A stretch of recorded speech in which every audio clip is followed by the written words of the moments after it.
All right, now, everybody. Quiet, listen to me. We're going to start a show. Now, some of you people have been with me before. You know it's going to be a tough grind, but we're going to have a show.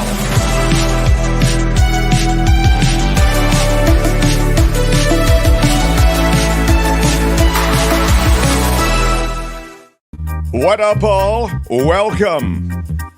We are past Thanksgiving, closing in on the holidays of December. Great to have you all with us.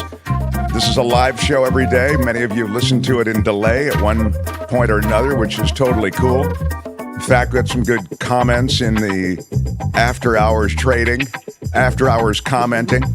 So I'll review some of those. I'll also answer a question or two. Got some good emails, some positive emails. I'm really not used to that. What? Yeah, I know. It's very... usually people who have a grievance are the first ones to hit the keyboard, you know.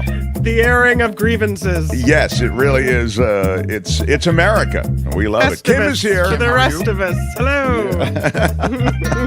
And Tony's here today. Thanks, Tony. In fact, Tony put together the video of the Game Show King. And if you want to see a tour of the Game Show King's, it's almost like a museum of game show, what would you call them, artifacts? Artifacts would be a ding word. Memorabilia. In fact, we'll share a little bit with you right now, as a matter of fact. So I've got a lot to end the show today. I do want to mention coming up, and then I do want to share this little piece of video, because it's a nice long chunk. It's a video that really takes you on a tour of his place, but we'll play a little bit of it for you, maybe a minute or minute and a half of it for you here, just to give you a flavor. Those of you who haven't seen it might just get a kick out of it, and those who have will enjoy seeing it again. Sorry, Kim? When you told me about this extra video that you had gone to look at all the memorabilia there, I logged on and watched it, and I thought, whatever. I'm not a game show lover. I could not look away. I watched the entire thing, riveted by all the stuff in that room, and how, it's his passion, Bob Bowden.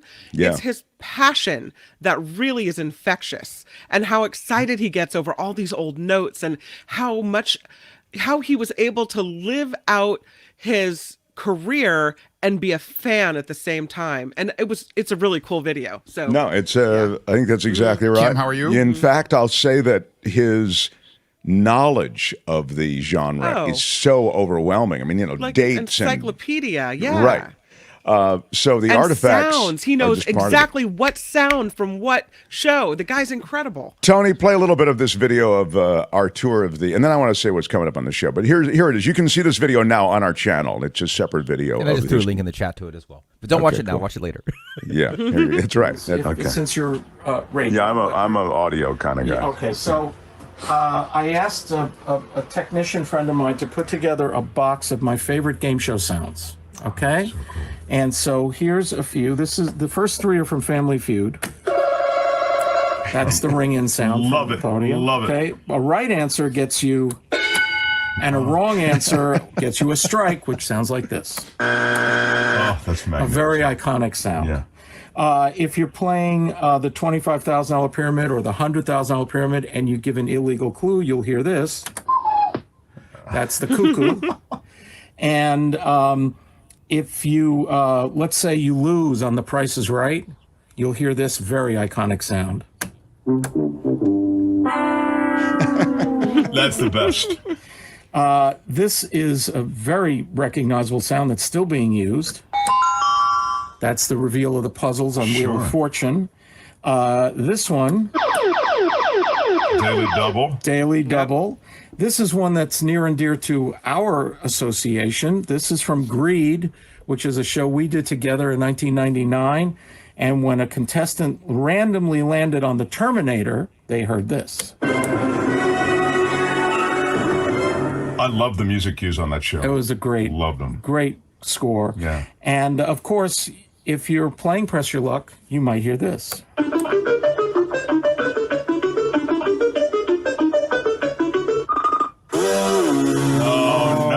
Landed on a whammy. This is great. Truly great. That's terrific. Thank you, it's Tony. just so much fun. It's It's great so much stuff, fun. man. Yeah. Just a lot of fun. So did that box accidentally come with you back to your office? Yeah, wouldn't I love that? Exactly. Me, Just add it to Mr. the Audio, Insta Mr. replays. Sounds, Mr. Drops. Yes. Yeah, I really would love it. So there you go. You can see the whole video. It's up there on our channel, and there's plenty more where that came from. And in the new year, there'll be more and more videos like that we shoot outside the studio and that we offer on the channel. So it's just it's not a money thing. In fact, I think we probably lose money on it, but in terms of time and, and It's a and labor effort. of love. That's what it But is. we just want to give you some, exactly. We just want to give you some stuff. It's some of the stuff will be political, some of the stuff will be like that. Just a kind of fun walk through time and with something a little funky. So all of that in the new year. So smash the like button like a boss. Check out that video when you can. It's Giving Tuesday. I don't know how you guys feel about what charities and what community efforts you support, but there's a lot. I think the great thing about Giving Tuesday is there are a lot of matching funds being provided, right? There are a lot of opportunities to make your donation, whatever it might be, go even farther. So very, very Do you cool. have a charity that you support? I have a bunch of, frankly, animal charities that I support. The shelters and also those that are involved in trying to make a difference legislatively with the protection and really improving the lives of factory farmed animals and creatures that are sentient, feeling, emotional creatures that deserve some degree of minimal standard of living, even as they, I understand, are being farmed for food. So I give to that collection of things related to generally animals and also a bit into homeless charities that my mother's involved in. So that's what I do. How about you? We give every month to the Petaluma Bounty fresh fruit vegetables. They put together boxes and give them to people who would not otherwise be able to afford fresh food. Oh, that's so cool. That's really, really cool. Has anyone seen the movie The Killer with Michael Fassbender? Who can see Mark's Courtney as a female contract killer? I saw with Courtney, Phineas, that which you're speaking of, The Killer. It's a slow burn, kind of interesting character study. We should ask Courtney on Monday when she comes back through about that. I thought it was interesting. So yeah, I saw that. Did you see it, Tony, or not? No, I keep getting thrown off by it because I keep thinking of the John Woo, The Killer from the 80s, which is like one of the best gun porn movies you've ever seen. It's so good. I see. But I keep thinking of that one. Oh, that movie's good. But I keep getting it here when we talk about The Killer's great. Oh, there's a new one? Yeah, this is this is not the 80s version. Oh, that new one. This is sort of the psychology, and there's a lot going on there, Jim Slayton with a $5 super sticker. Come on, getting us started. Big shout out, Jim. And Lori from Above the Bar. Yep. Daniel D's donation to the show. Daniel D, come on, big shout out. And we love the Red Jack. I'm not going to cry. I'm not going to cry. But when I pass the Red Jack in San Francisco, when I go into the Red Jack, and you know what makes me cry? When I go into the Red Jack and Lori's not available to see me. That really makes me that makes me cry. But it is a terrific place to get. They've got so many different, you can see on tap, and they got, I mean, it's a great place, a great hang. So a great place to watch sports, Niners games, whatever it might be. So big shout out to the Red Jack. Thank you to Lori and they've got a setup there where you can support the show and also, have a cocktail. So thank you to Lori and Daniel D. Beth Farmer, you guys are one of my charities. Keep up the good work. Thank you for a 10 spot, Beth. Big shout out. Thank you, Beth. Thank you so much. Thank you so much. I am excited to start the show. David Cay Johnston is here today. In fact, there is a big report. It was in the Sunday New York Times about the flurry of pardons, presidential pardons that went down at the end of the Trump administration. Now, to be fair to Trump, which you will not hear me say much, But to be fair to Trump, most administrations toward the end have a flurry of pardons associated with them. It's sort of like you don't want to have to take the heat and the controversy for your pardons, and so it all happens at the end. Some of the pardons probably wouldn't raise any eyebrows. Some of the pardons might. There was one pardon that derailed a Justice Department investigation. That pardon was granted at the end of the Trump administration, and the trail of breadcrumbs, of course, goes back to the Trump family. So we'll get into that with David Cay Johnston. I also want to talk about Nikki Haley. Now, Nikki Haley is, you could say, out of the race mathematically right now because Trump is so far ahead of everybody. But if Trump falters at all, Nikki Haley might become quite relevant. And Nikki Haley is a wolf in sheep's clothing. I would suggest to you, you should very much look at her policies. She is all about tax cuts. She is a right-winger. When it comes to social things like women's reproductive rights, whenever she is all over the road, she just flips and she's very Trumpian. She sort of addresses the room or whatever she has to win. So I suspect in the primaries, she's tougher. And should she make it past the primaries, she actually becomes more middle of the road. So on social issues, she seems like, she's the reasonable adult in the room. But the reality is, on legislative agenda items, she is right wing. And that means tax cuts for the wealthy, and it means the elimination is certainly of, and this is something you should pay attention to if you're one of the older boys and girls, to Social Security program, the rolling back on a lot of these Social Security benefits, because they're essentially, and again, I don't mean to get too deep into Nikki Haley, but just let me finish this thought. When it comes to social programs in Nikki Haley, she believes in raising the age of eligibility for Social Security eligibility, but she also feeds that essential loop, which is, hey, there is a running out of money with our Social Security programs, and for that reason, we need to raise the age of eligibility. Now, the reality of the age of eligibility for Social Security isn't that it needs to be raised. The reality is that you simply need some additional revenue, not as much revenue as you think, as it turns out. So in 10 years, when they forecast that Social Security is going to be running out of money, you just need a revenue lift, and you don't need a big revenue lift. Now, revenue lift is easy, right? You don't need to cut programs. You don't need to cut social programs. You simply need to enforce the tax code on the wealthiest Americans. That really could do it for Social Security. You're not going to get that from Nikki Haley, though. Nikki Haley wants to cut taxes. Like billionaires not paying anything, like Donald Trump paying zero taxes, those loopholes? Exactly. Yeah. Thank you. That's exactly it. Nikki Haley, I'll say, she got a big bump, though, today. She was endorsed by a Republican super PAC funded by billionaire Charles Koch. They endorsed her bid for the White House. So, yeah, this is something I was going to talk to David Cay Johnston about, and I still might.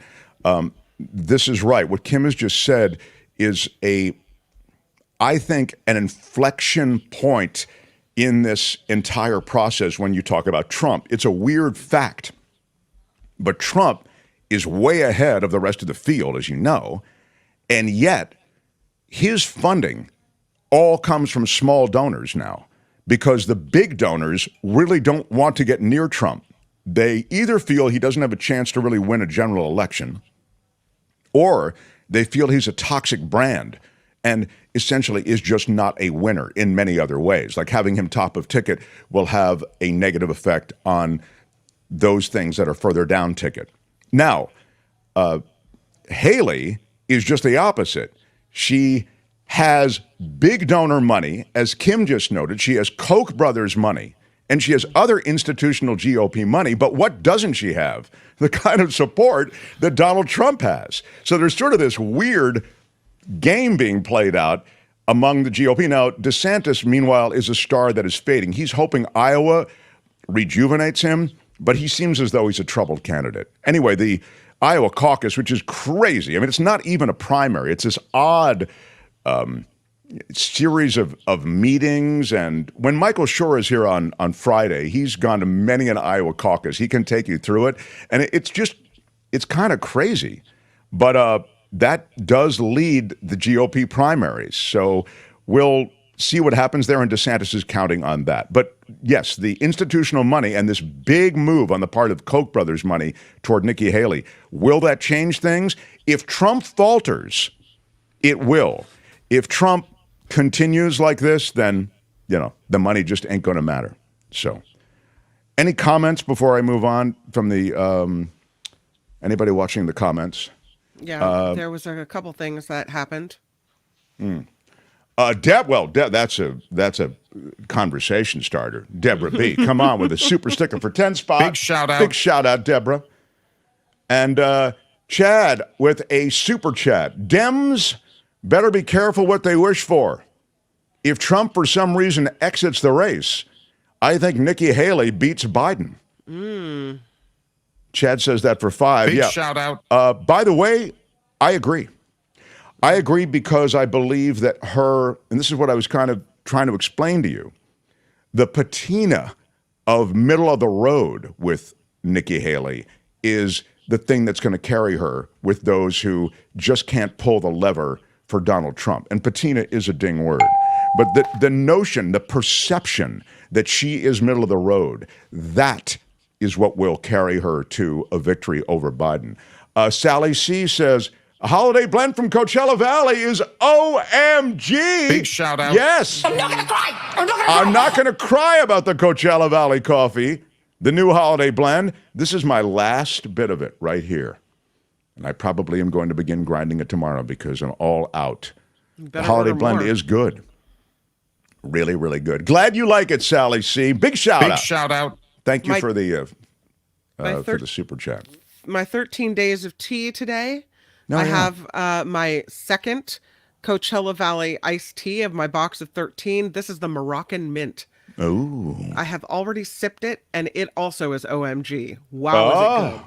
You're rocking the Moroccan. What? I'm rocking the Moroccan. Mm-hmm. I love it. Why are you yelling? All right, it's so bright and minty and fresh, and I love it.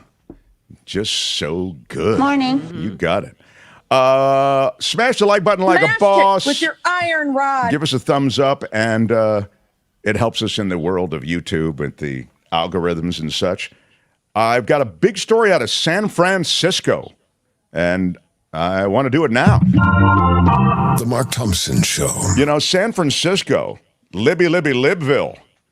And in Libby Libville, we like to make sure that everything that's got a title on it is dry cleaned. We don't want any of the racist, anti-Semite a-holes with streets named after them, with lakes named after them, with forests named after them, with exits on the freeway named after them. Sadly, there are a lot of freeway exits, forests, lakes, etc., that do have names that are troublesome. So you can only knock them down one at a time.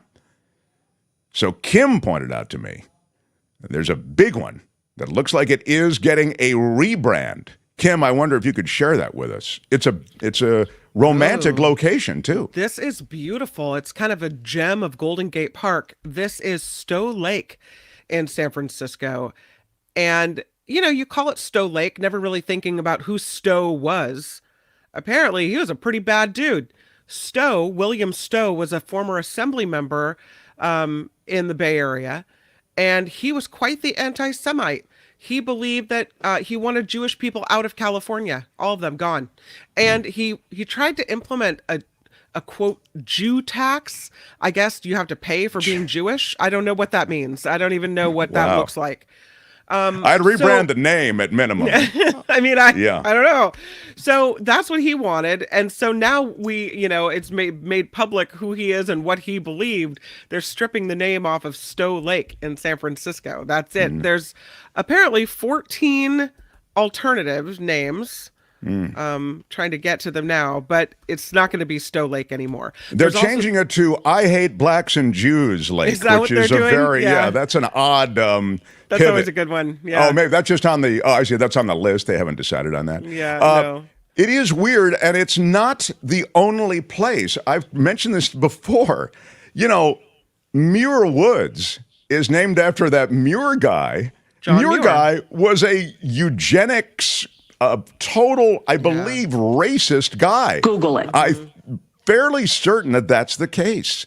So I can make an argument for John Muir because sometimes people do bad stuff, but they also have good things about them. So his zeal to be an environmentalist and a conservationist and set aside parkland and all of these things, there was good with the bad, right? Right. What's the good of William Stow other than that he was a racist and had his name slapped on a lake? Did he contribute anything else? Well, why did he have his name slapped on a lake? He was a big time San Francisco guy with some Okay, power. I mean, all right. So, yeah, I mean, it was a way to honor the memory of this big San Francisco dude. I agree with you. I mean, I wouldn't put him in the same category from the standpoint of accomplishments as I do John Muir, but John Muir, I mean, again, read about it. It's pretty chilling. Google it. I mean, but Sir Francis Drake is probably even more chilling, and he was a slave trader, right? So I mean, you can get into this, and I think you can never get out of it. Same thing happened with the missions down in San Jose. I mean, you're dealing with names that endure that probably shouldn't. Right. Well, what do you want to do, Mark? You want to change every name for everybody? Yeah, I do. I kind of do. Why is that a problem? If you had Hitler Avenue, wouldn't you change the name? That's kind of what this is. So, especially in the age of hate, I would like to do some things. Now, it's weird how the blowback comes. You know what I mean? Oh, the libs, you want to, you're politically, no, it's not politically correct. Yeah, sometimes it's not. And sometimes it's not cool. It's not like just everything that, is politically correct shouldn't be done. I mean, these are monuments to hateful people, and they should be erased. So good for San Francisco on that one. You know how I feel about, they wanted to change the name of, was it George Washington, the school, right? Mm-hmm, yeah. Washington High School or whatever. I'm not for that, okay? No. Jefferson High, I'm not for that. Well, they were slave owners. I get it. You cannot erase every name, but those who really trafficked in hate and anti-Semitism and racism, yeah, those names should be erased. So I say bravo, San Francisco. The Mark Thompson Show. I thought it was odd that Kevin McCarthy, the former House Speaker, he is getting mocked for, I guess he tweeted something that, of course, is historically inaccurate. He wrote, "Think for one moment, in every single war that America has fought, we have never asked for land afterward." What?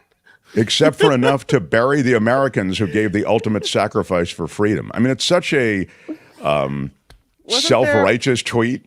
Right. What happened in and maybe I'm getting the name of the war wrong. Wasn't there an American... The Indian-American War, you could start with that. American-Spanish War?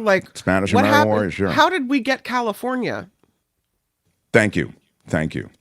Well, I mean, again, those indigenous peoples who we, as the European, quote, settlers, I mean, whenever you see settlers, that, there's probably, the indigenous peoples of America did not give up that land voluntarily. So but that's just one example. Exactly. The Mexican-American War in the mid-1800s.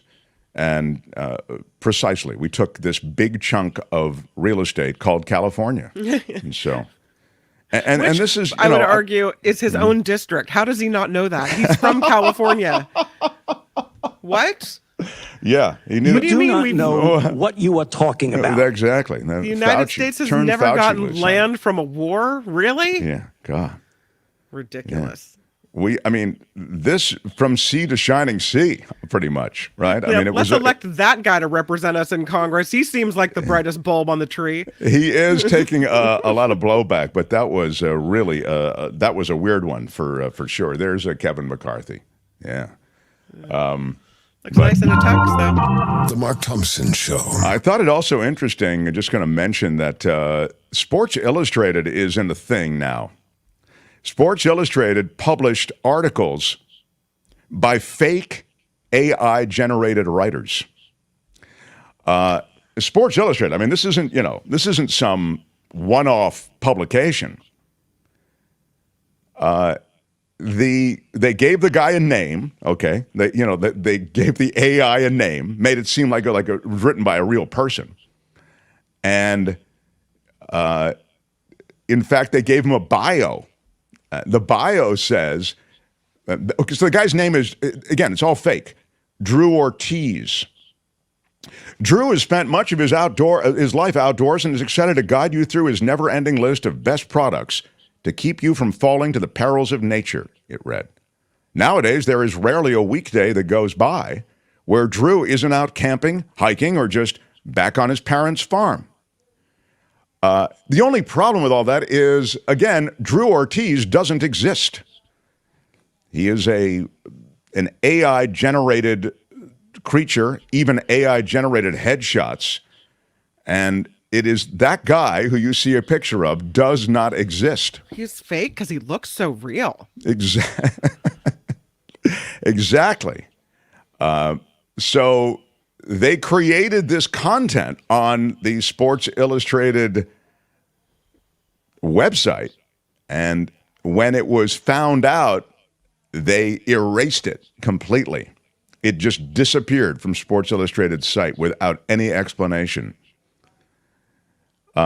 Watch for more of this kind of thing at a column and at a website near you. I think it will be more and more common as they look. They just fought a big part of the Writers Guild strike over just this issue. So, comment from Vicky regarding the last story. Mark, she writes, changing the name of Stow Lake is ridiculous. Nobody has any idea who that 19th century dude was, nor do they care. It makes us a laughingstock. Well, it's interesting that you say that, and I have immense respect for Vicky, but it's not necessarily important that you know who the guy was. In fact, I'd suggest to you it's precisely because you don't know who the guy was that you can easily change the name. It's one of those things. Change it to McAllister Lake, and people will go, oh, it's McAllister Lake. Oh, it used to be Stow Lake? Yeah. Now it's McAllister Lake. They changed the name. And in 5 years, no one will even know why they changed the name.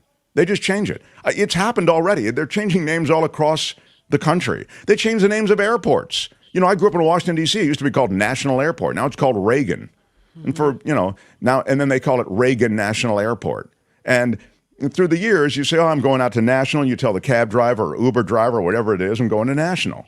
Or eventually you say you can go into Reagan. I'm telling you, these things they're not as titanic and seismic in change as you might think. So I'll go seismic as a ding word. Nonetheless, I take your point. The Washington changing of the high school name, that makes San Francisco look ridiculous. But the changing of Stow Lake, nobody even knows it. It's not going to make national news. I just feel as though it's a safe change, and why not change it? So, all right. When we come back, I've got some law and disorder, and toward the end of the show, we have a conversation that we had late last night with producer, writer, director Stan Zimmerman. Wrote on Roseanne, wrote on the Gilmore Girls, wrote on the Golden Girls. And he's got a book all about writing on those shows. He's got a new show that he produced. It's on Lifetime this week. It's a Christmas special. And so there's that as well. Before that, I want to acknowledge Vilma on this Giving Tuesday. Gives of a $5. Big shout out. Big shout out to Vilma. She's a regular early supporter of the show. Thanks, so it's Vilma. really, really cool. Andrew Peters asks, what all white guys ask. Hey, why is it all about minorities and not about the majority? Yeah, damn straight. Why can't they call it White People Lake? What's wrong with that? Or Wealthy White Guy Lake. Yeah, thank you, Andrew. You're absolutely right. Wealthy white guy. Let's put lake. that on the list. Put it on the short list of possible changes. Oh, no. David Cay Johnston, the Pulitzer Prize winner, still to come. We also You kind of skated, Tony, on getting past your holiday greeting. We're definitely going to record it today, so you're either going to rehearse it on the air or we're just going to record it off the air, and I'll share it tomorrow. Everybody on the staff is doing these holiday greetings, so we're looking forward to Tony's, because Tony doesn't like to speak on mic. So for that reason, it adds some mystique to what he's going to say. Thanks, Tony. So all of that. All right, Kim's News, and we continue. I've got Law and Disorder and David Cay Johnston still to come. Mark Thompson Show. The Mark Thompson Show.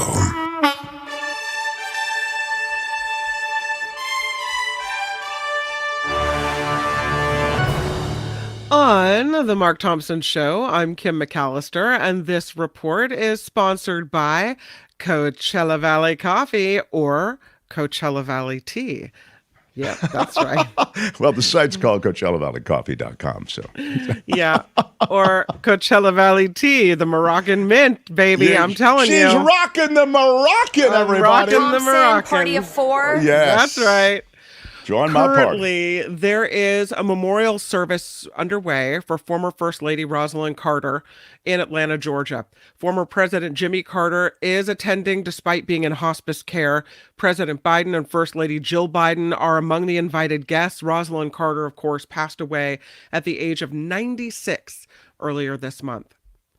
The United States is now pushing for another truce between Israel and Hamas. The CIA director, Bill Burns, is reportedly in Qatar today for a meeting with his Israeli and Egyptian counterparts to discuss this.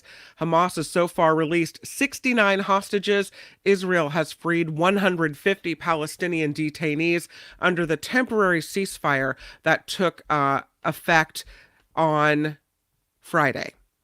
Millions along the East Coast are bracing for freezing temperatures as a major cold front hits that region. This could affect your parents, Mark. The National Weather Service says temperatures could be as low as 20 degrees below average in parts of the Midwest, the Great Lakes, the Ohio Valley, as well as areas along the East Coast. Forecasters expect readings in the 20s in New York City, with Washington, D.C. and Atlanta getting below freezing temps for the first time all year. Yeah, super cold there. Home prices on the rise despite high mortgage rates. The latest S&P CoreLogic Case-Shiller National Home Price Index, whew, that's a mouthful, shows prices were nearly 4% higher in September compared with the same a month ago. Prices continue to rise even as the 30-year fixed mortgage rates approach 8%. Boo. Sean Diddy Combs stepping aside as the chairman of the Revolt Media Network. A spokesperson for the music mogul said he made the decision last week. It's not yet clear when he plans to return. A co-host of Revolt podcast said she wouldn't participate in a new season after Combs was accused of sexual abuse in several lawsuits. Yeah, I mean, he, Combs and others receiving these lawsuits as the statute of limitations begins to tick down. Mm-hmm. And that's, again, Combs had the one that he settled, right? And that was, pretty high profile. And you could see, I'd suggest that he wanted to keep it out of the courts. And then two more showed up. So he had three total. And then other high profile people were served essentially as I say, the clock ticked down. So I'm not surprised that he had to resign that position.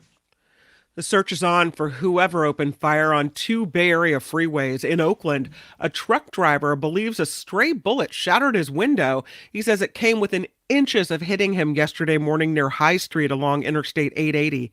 Less than 4 hours later, the CHP responded to a shooting on Interstate 580 in San Leandro this time. A car was also struck by one bullet, the driver not hurt. No word if these cases are related. Bullets are apparently just flying all over the freeway. A new effort is underway to help homeless students in San Jose. The East Side Union High School District is asking people to open their hearts and wallets on this Giving Tuesday.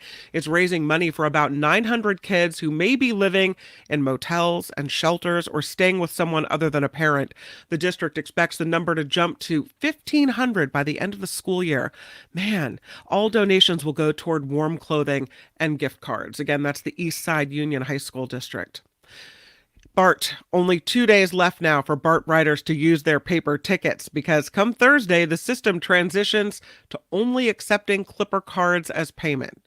This is all well and good until, the internet goes belly up or there's some type of power outage. But this is because new fare gates are being installed with the first prototypes going up in West Oakland next month. At some point, in the next year, people will also be able to scan their phone or credit card for entry. Anyone who still has the paper tickets left over can mail them in for a refund. This, end of an era. It is also Giving Tuesday, and people are being asked to consider helping out. Giving USA's latest report shows charitable giving is actually down 10% this year. Americans are urged to do what they can, whether in the form of a donation, volunteer work, or just lending a hand to someone in need on this Giving Tuesday. Yeah, you don't have to give money, do you? Yeah. No, you can give your time, give of yourself if you don't have the money to give, right? Sure. And this report is sponsored by... Coachella Valley Coffee, baby. I'm telling you, Moroccan mint, it might be my new favorite. Rockin' the Moroccan, baby. Tell your little friends the dreams do come true. Yeah. I tried It was great. I loved it. Yeah. Yesterday was the Earl Grey, and I have to say that's better hot than it is as a cold beverage. I see. But this Moroccan mint iced tea is refreshing. It's got a little minty, kick to it. I'm liking it. You can get your Coachella Valley coffee or tea. You can. And you can find it at CoachellaValleyCoffee.com, and you get 10% off. All you have to do is type in Mark T all together at checkout, and it's a nice little discount for you there at the end. Great stocking 10% stuffers, off of little bag everything. of tea. And they recently switched from tea with a plastic gadget on it to now completely fabric. So there's no plastic bits to deal with or worry about the environment or anything. So I'm a big fan. Coachella Valley Tea, you sold me. Thank you very much, Coachella Valley Coffee, for sponsoring this Mark Thompson Show newscast. I'm Kim McCallister on The Mark Thompson Show. They had to close down an entire radio station to silence him. And now he's here. Ladies and gentlemen, Mark Thompson.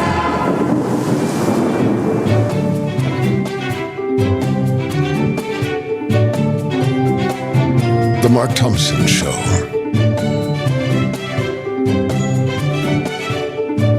Who's Mark Thompson? Joe Box and Little Anthony. Mo Black's brother, Fat Andy. There's a reason that this place is fun. I'm not gonna cry! I'm not gonna cry!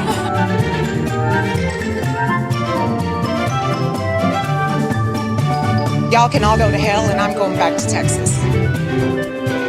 My bad. I'm sorry. And I wanted to apologize to the Asian community, the Asian American community. We've never seen anything like it before. Have you ever seen anything like this? There is nothing in our history that quite compares to this. Nobody has ever put something like this together that I've ever seen. There's never been anything like this. Why are you yelling? Good day, sir. Seriously, what the? Yeah, what up, everybody? Thank you for being here. This is December. It's a big month. In fact, a lot of this month we'll have my lovely Kim hosting this show. We're leaving behind chunks of conversation and new interviews we're doing, and so we'll still have a presence. I mean, both of us will be on the show, but Kim is going to be riding herd over everything through the end of the month, through the end of the year. So, Kim, I'm really counting on you. Uh-oh. It's a lot to take on, honestly. We can do this. The Mark Thompson Show community will rally. We will band together, and we will make it happen. All right, you guys. All right, I like it. That's but right. let's not count on the community, Kim. Let's count on you. Kim, how are you? I'm pointing at the chat. They've got me. I know it's true. All right, I know. I'm just saying, you may want to, step up your game is all I'm trying to say. Kim, how are you? All right.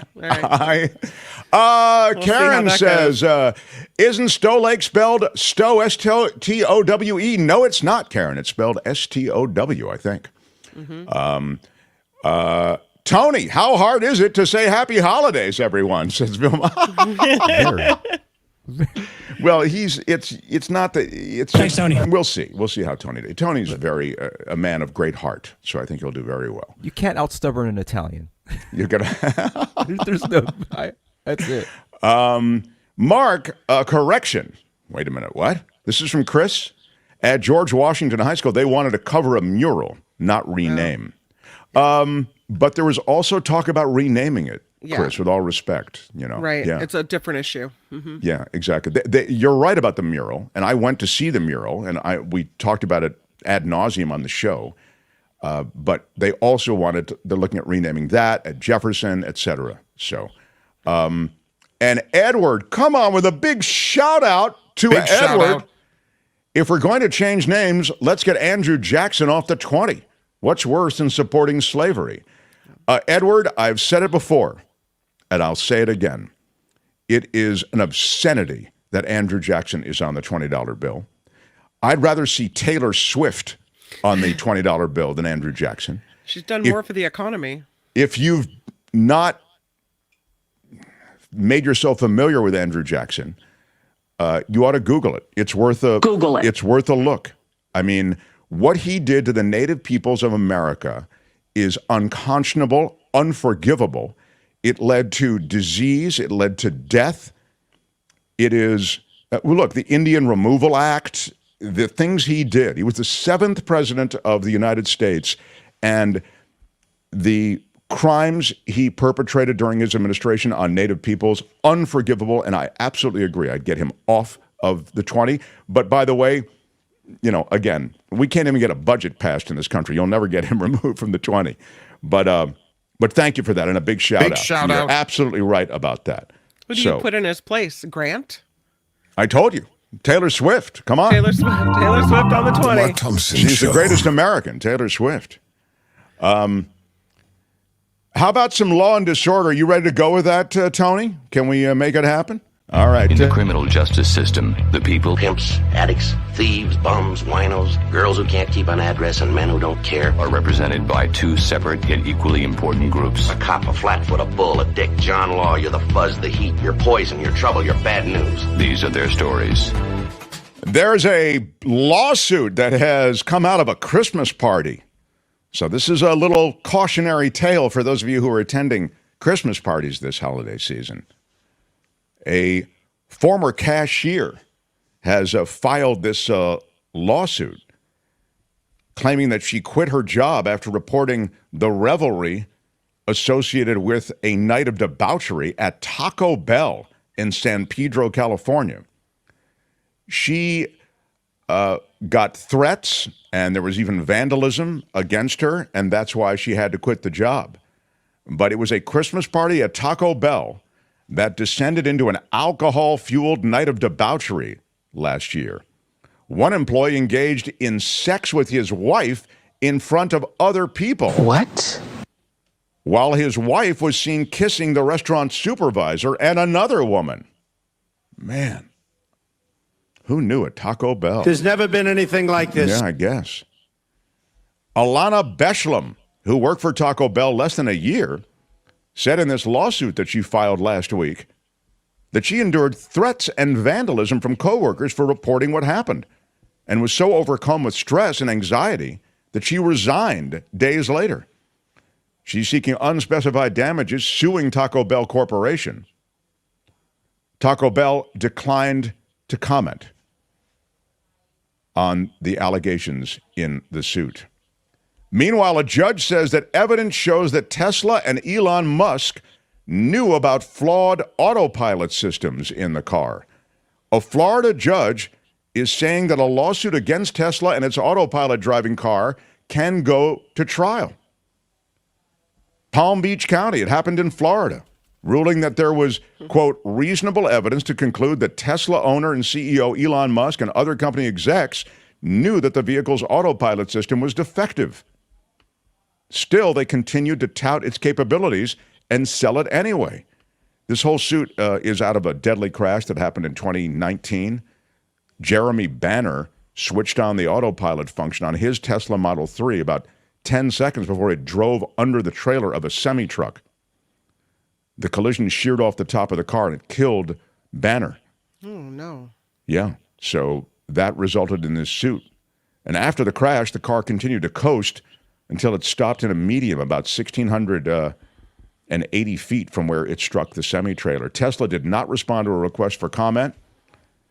Musk eliminated the company's media and public relations department 4 years ago. Yeah, that's a good one. If you ask them a question, if you have to, you're trying to clarify something, you just get a message back saying, yeah, have a happy day.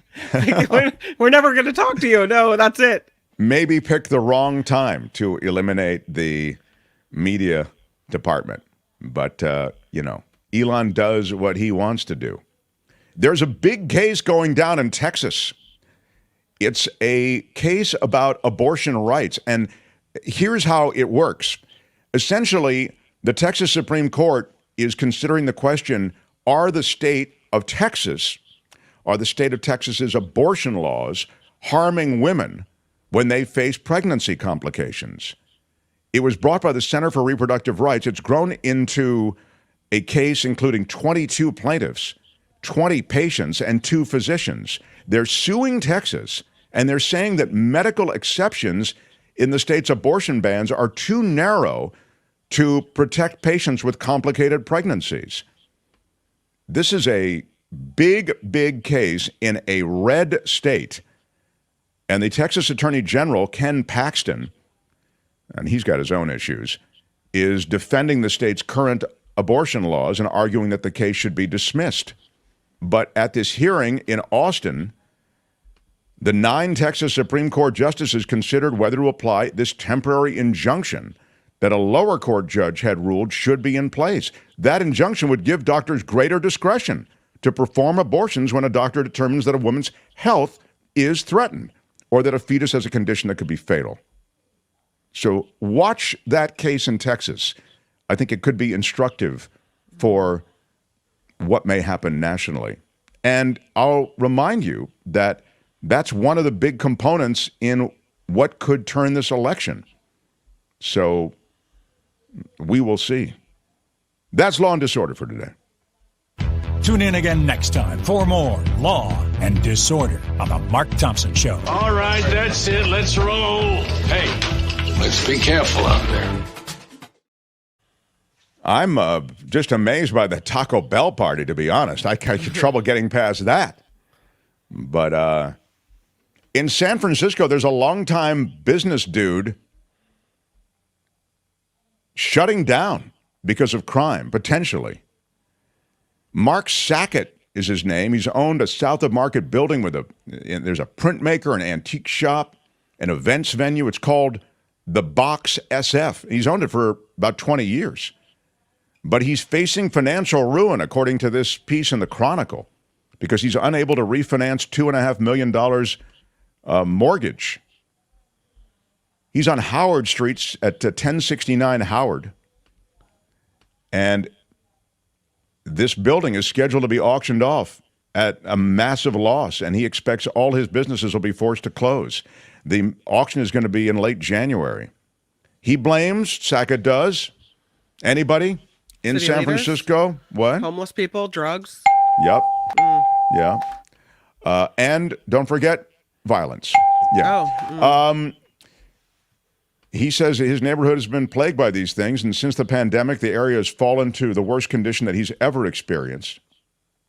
So he's tried to refinance this building. He's trying to hold on to it, but 30 lenders have said no to refinancing.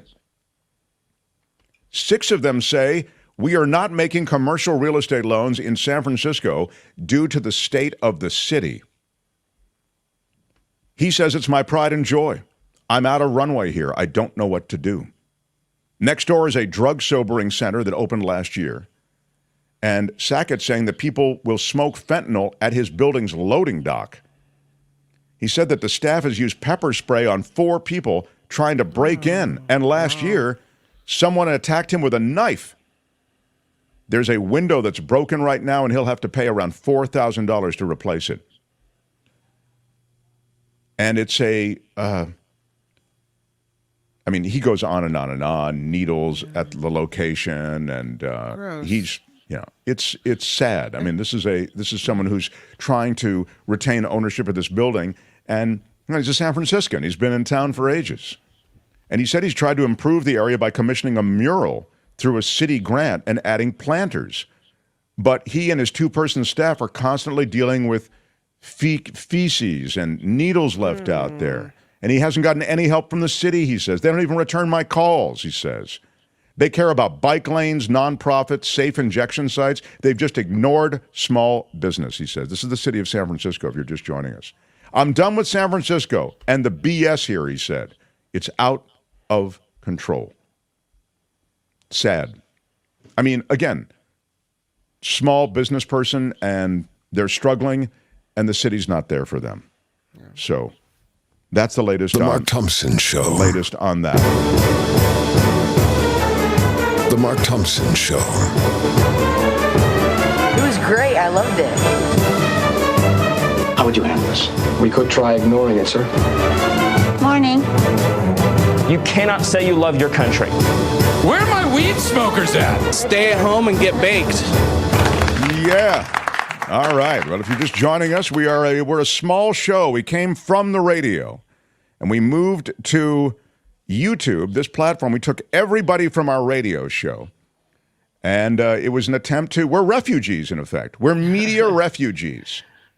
And it's an attempt to recreate some of that energy we had on the radio. And obviously there are different premiums on different things here. And we're crowdfunded. We're not underwritten particularly by advertisers. Yes, we have a couple, but we couldn't, that helps sort of a little bit. But we couldn't stay on without you. So I appreciate so much all of you who have joined us via Patreon and PayPal and who are so much a part of what we do. There's a community here that we didn't have, frankly, on the radio. So that is that's a beautiful that's pretty thing. Cool. I would argue that we're growing. I mean, did you see, what are we at now, Tony? Is it 16,000 yet subscribers? I mean, this show is growing leaps and bounds. 16. Give me a second. Yeah, it's funny. We hit 16,000 and I didn't even acknowledge it. I'm sorry about that. This is amazing. I mean, what? I know. It is true, and I think we're closing in on 17,000. Oh my! Yeah, we're at 16,850 right now. Wow, it's almost 17.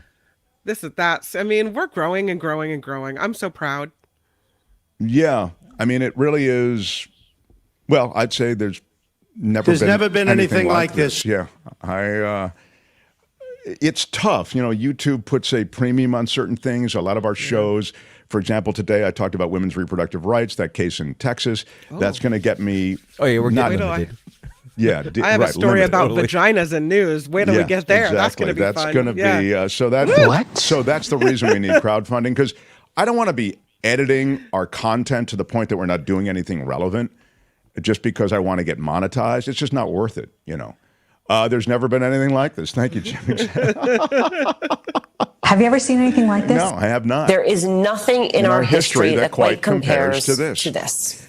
If you're new to the show, I just want to hip you to something. We live in the age where that is like the go-to phrase. I've never seen anything like this. There's never been anything like this. You'll find it, now that I've told you about it, pay attention. You'll find it over and over and over again. And if you find it and you can clip it and send it to me, I will include it in, all the other stuff that we talk about when we've never seen anything like it before. Exactly. Nobody has ever put something like this together that I've ever seen. Okay, so you'll find it in that group. If you can find it, clip it and send it to me. Tony, I've got David Cay Johnston coming. I want you to, if you would please, rehearse what you're thinking might work for your greeting. Now, the way they're going to work, Kim, I'd like to put up a slide. We'll have a holiday slide, maybe. Maybe it'll just be a still. You mean like a background? Yeah, like it'll be a full screen, so you'll just hear our voices. You won't actually see us. I think that's the way to work it. Really? Okay. Yeah, because otherwise, what are you seeing? You're seeing us, Seeing a person. Yeah, I mean, I think you want something that's sort of holiday. You know what I mean? Don't you think you want some kind of? I think that's the way you want to do it. Don't you think you need to see the person delivering the message, or no? No, Kim, how are you? I know. I just don't think you say, hi, it's Kim McAllister from the Mark Thompson Show, and just wanted to say happy holidays. And hey, it's Tony from the Mark Thompson Show. It's been a lot of fun. Whatever he says, you know what I mean? And It's been a lot of fun, and I'm out of here. No? Yeah, he can do, but he can just do that over, you can put some Canva, Yeah. We'll get something to go. So, Tony, No. but We should keep talking about this background. So keep discussing background ideas. Oh my! So we'll have like some kind of like the bells, and then in 3, 2, 1, and oh, okay. Start it over. No. Hell no. Oh my! All right. Take a second. Sorry. Take 2. All right, you ready, Tony? Jeez. In 3, 2, 1, and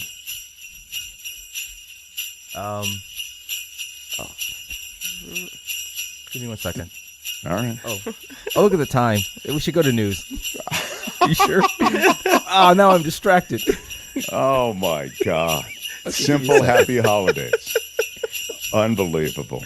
All right. This is great. Kim's news. Debbie Cay Johnston. We have processes and protocols and standards. I can't make the man do it if he doesn't. We'll get him. Don't worry. I'll bring him. The Mark Thompson Show.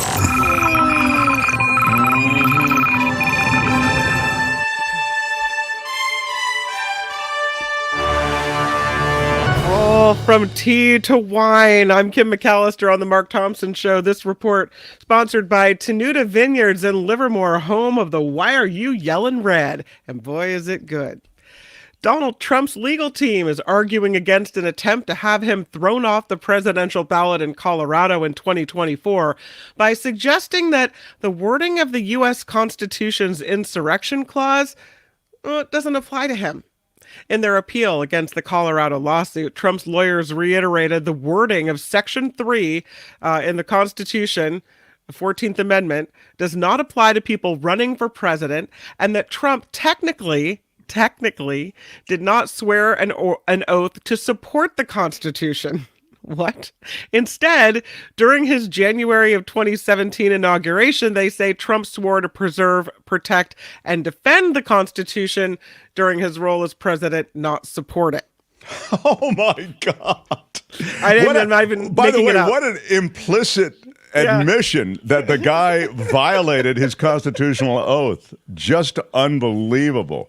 That the lawyer could argue that is just God bless America. Right. The end. Okay, all right. Wait, you want to preserve it, which make it last. You want to protect it, right? Keep it safe and sacred. You want to defend it, but you don't want to support it? Don't all those things mean you want to support it? Yeah. I think I'm the most honest human being, perhaps, that God ever created. That's a good. You can't make this up. I swear to God. Got a good lawyer. Yeah.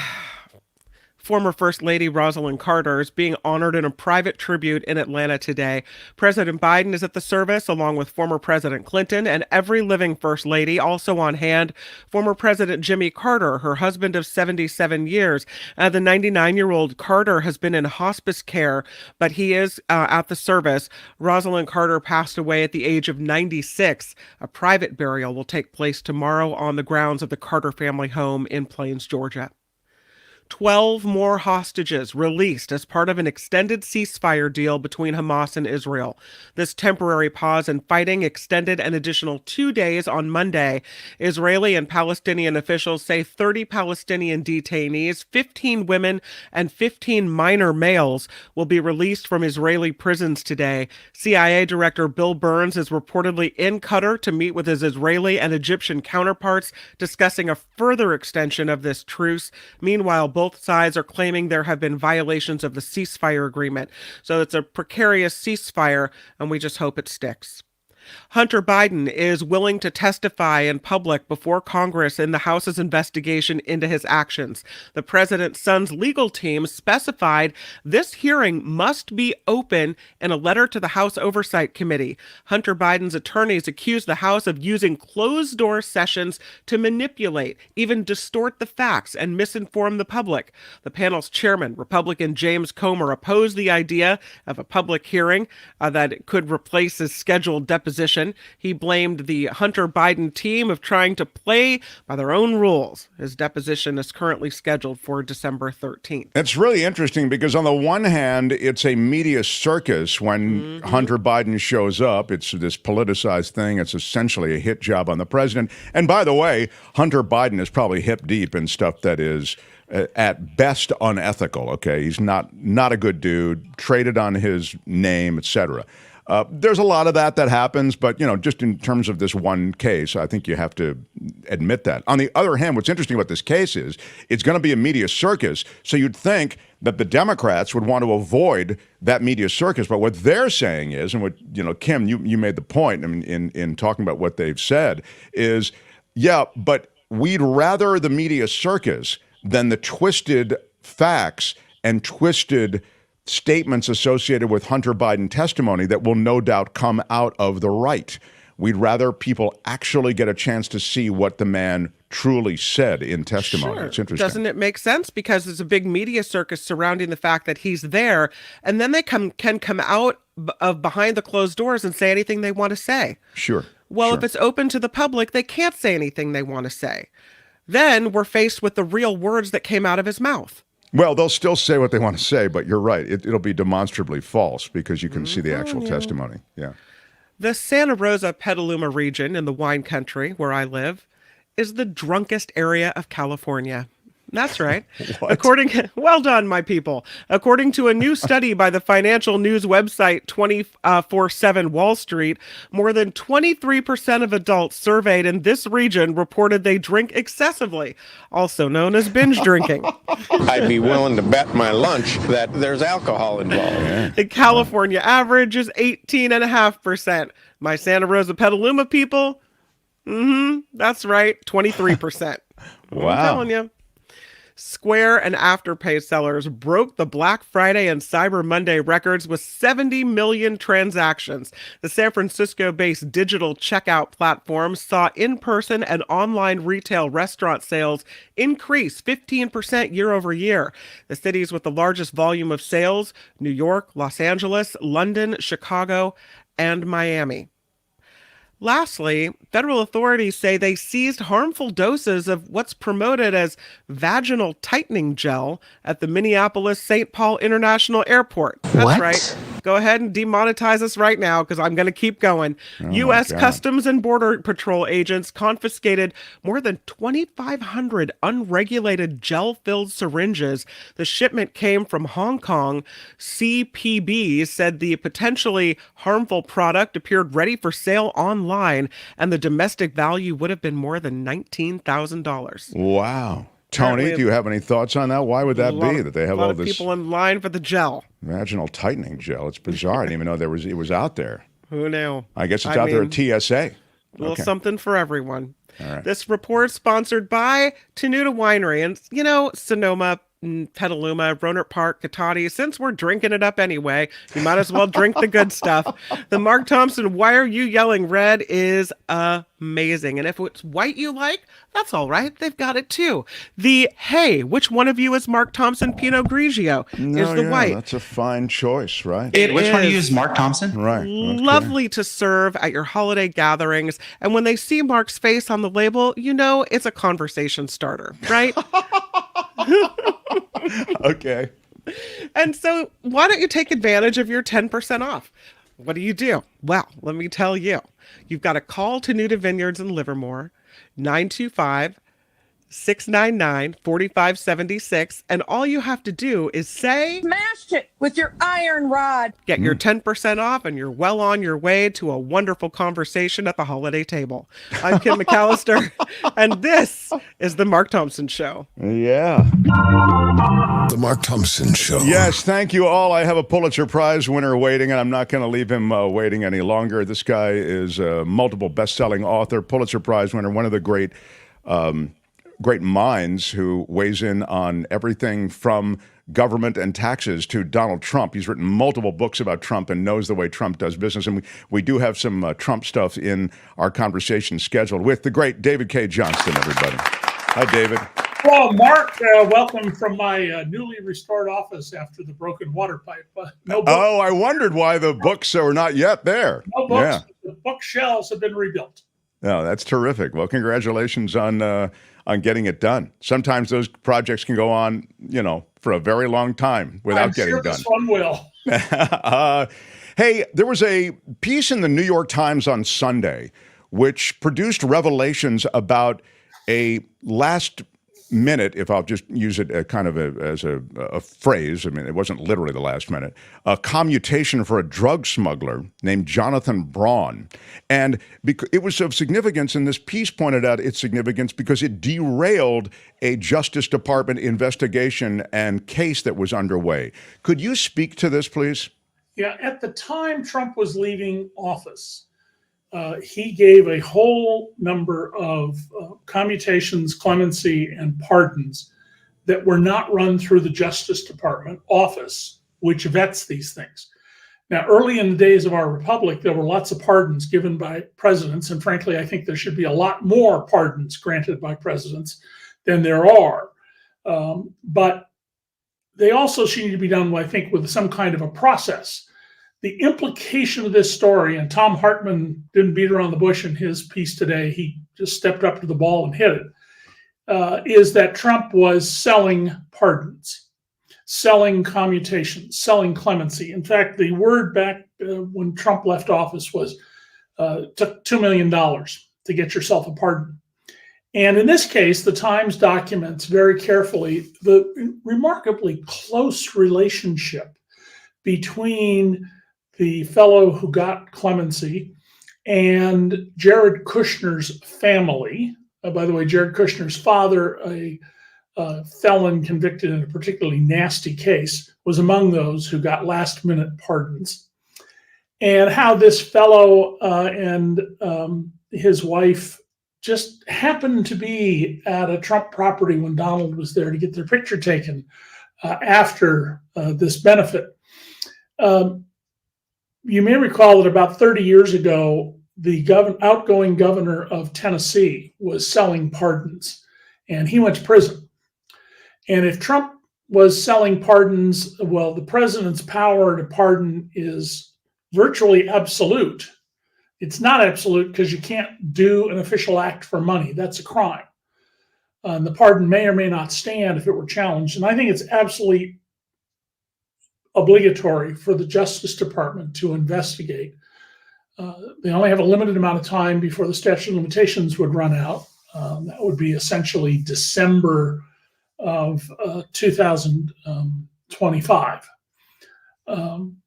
But I think that this is a terrible story. And in this case, the guy who got out was a key person the Justice Department was trying to leverage to deal with a whole bunch of other criminals. And instead, the leverage went away, and he's now out, it appears. He hasn't been charged with anything, but it appears he's out doing the same thing he did before, committing more crimes. A standard demand for pardons is that you serve your sentence, you spend at least 5 years out on the streets where you behave, and you show remorse. Now, that standard shouldn't apply in cases of actual innocence, but there's no actual innocence claim here, and there wouldn't be. And so he got extraordinary treatment. His sentence got cut really short, and he went right back, it appears, to the same kind of crimes, and he's never expressed any remorse. You want to break down the rule of law. You want to live in a society like Honduras. And this is exactly how you get there with things like this. They were trying to extract essentially a flip from him, right, David? As you suggest, it was a much bigger crime ring. And by the way, yeah, he was a massive drug dealer, but he also was involved, I think, in predatory lending, and he had violence. This guy was threatening violence a lot of the time. Go ahead. He moved over from drugs to predatory lending and threatened people who didn't pay him. I mean, he's a loan shark. He's a bad guy. I mean, there's no two ways about it, although he hasn't been charged with a crime. But I think that we should be concerned more with Trump and Jared Kushner and monetizing, that is, taking, in essence, payoffs to arrange pardons and commutations. Among those threatened, just to give people a sense of this and we can move on, but among those threatened was a real estate developer who said Mr. Braun told him, "I will take your daughters from you." This is all in court documents. Another borrower said in an affidavit that Mr. Braun told him, "Be thankful you're not in New York because your family would find you floating in the Hudson." I mean, this is the kind of guy who, again, got this commutation. Yeah, so, when I hear people say, well, there's no investigative in the New York Times, reporting in the New York Times, it's just all opinions, I know they don't read it. And I also know from, almost 6 decades of doing this, that this was a very, very difficult story to report that required enormous skill and diligence to fit together completely disconnected pieces in the public record. An extraordinarily skillfully done story. And, those pieces keep appearing in the New York Times every week or so. I mean, big projects that are very expensive and require enormous skill. And very few other news organizations have the money or the talent, or perhaps most important of all, the backbone to do things like this anymore. Such a good point. And I think implied in that point is the connect the dots that you have to do. And there are a lot of dots here, and these are tough connections. And you're right. You have to go through court testimony. You have to track down sources. And then now, just to return to the story and what you had mentioned, this was a huge criminal investigation going on with this guy at the center of it. And you got the U.S. Attorney's Office in Manhattan, and they're trying to build this wide-ranging criminal case focused on predatory lending. And essentially, by commuting this guy's sentence, which was done at the last minute, again, because of the Kushner connections, etc., as you just noted, it derailed all of that. And it's because the Trump people were operating independent of the Justice Department, is what you're saying. Essentially the Trump-Kushner crime family doing a favor for another crime family. And the fellow who was the direct beneficiary went to this dubious school funded by the Kushner family in New Jersey. I and other people have written about its provenance and its things that have gone on there. And there's very good reason to think there were other connections going on with Jared Kushner and his father, Charles. So yeah, this should worry us a great deal. And I mentioned on your show before that there are national security crimes Donald Trump committed that we will never hear about. Now, I don't factually can't prove you that, but the obvious basis for that is we often do not pursue national security cases because it would disclose sources and methods or otherwise compromise our safety. And given that we know that Trump told this Australian billionaire, in a way, someone who was in line to perhaps profit off of a government contract, some of the most closely guarded secrets our government has, it would be naive to think that's the only time Donald Trump spoke to somebody. Donald doesn't have any mufflers on his mouth. He doesn't have any sense of principle that, oh, that's a national security secret. I can't tell anybody that, even if I want to scream it at the top of my lungs. It's my duty to shut my mouth. And the contrast I would draw is, you'll recall the night of the gridiron dinner, the White House Correspondents' Dinner, something I would never go to, that President Obama was calm as a lamb on a summer's morn, made a joke about the enormous pressures Donald Trump must be facing, like whether to fire Meatloaf. And at that very time, they were deciding whether to go or delay getting Osama bin Laden. Obama is somebody who understands the necessity to keep secrets and preserve them. If Donald had been in that situation, I could see him walking out and saying, well, right now, I've got Marines going in to get Osama bin Laden. They're going to be there in 25 minutes. I mean, it's entirely. Yeah, he can't keep a lid on it. And here are the documents to prove it. He would wave them. Let me get to the January 6th court case, this D.C. Circuit Court ruling.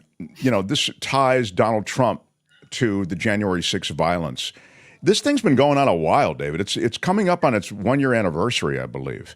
And I'm just wondering what's going on. I mean, I get that The guy's been allowed to skate on some stuff, and there's a case in Colorado. Kim was reporting on it earlier. This court case, which sort of in which his lawyer is suggesting, my client Donald Trump didn't actually take an oath to defend the Constitution or whatever. I mean, he was playing word games with it.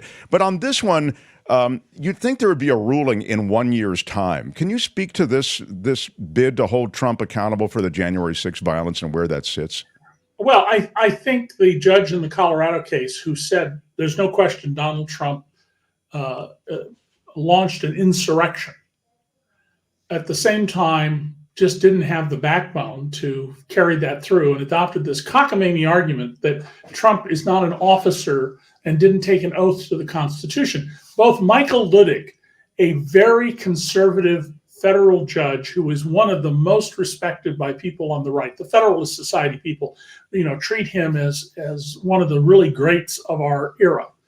And Lawrence Tribe, the Harvard law professor, who is, even Luttig would, I think, agree, the most distinguished constitutional law scholar in any law school in America, are in absolute agreement that the judge should have then kept Trump off the ballot. Judges are not people generally who want to, break new ground. However, it's just not the nature of people who get appointed to the bench. And all of this is going slowly because, when you know how to gum up the works, and Donald Trump has spent a lifetime getting lawyers who are specialists at that, you can delay. And that's always been Donald's game from day one. It was taught to him by the notorious Roy Cohn. Sure. I think, and I was just going to say, John, David Cay Johnston, the reality is that him entering the race as he did so early was actually an effective move to blunt the legal process a bit. Yeah, I don't buy this notion that judges need to take some account of the fact that he's running for president. He's a private citizen. First of all, about 400 people file with the Federal Election Commission each election to run for president. At least the last time I looked, which admittedly was 20 years ago, there were more than 400 people. And that, so what? It has nothing to do with your criminal case. So I'm very troubled about this. What we're going to learn a lot in the next week here, because there are two gag orders, very limited, very tightly controlled gag orders. And yesterday or the day before, Jack Smith's office put into the public record examples of the threats that are being made. Not only are we going to kill you, we're going to torture you, we're going to do all sorts of horrible things to you. And Donald's response to that is, well, I didn't say that. I mean, I didn't tell people to say that. They said it. I mean, I have no responsibility here. That's nonsense. You shout fire in a crowded theater when there's no fire, you're responsible. And it's very troubling that the courts are being so cautious about this when I don't think there's any reason to be cautious.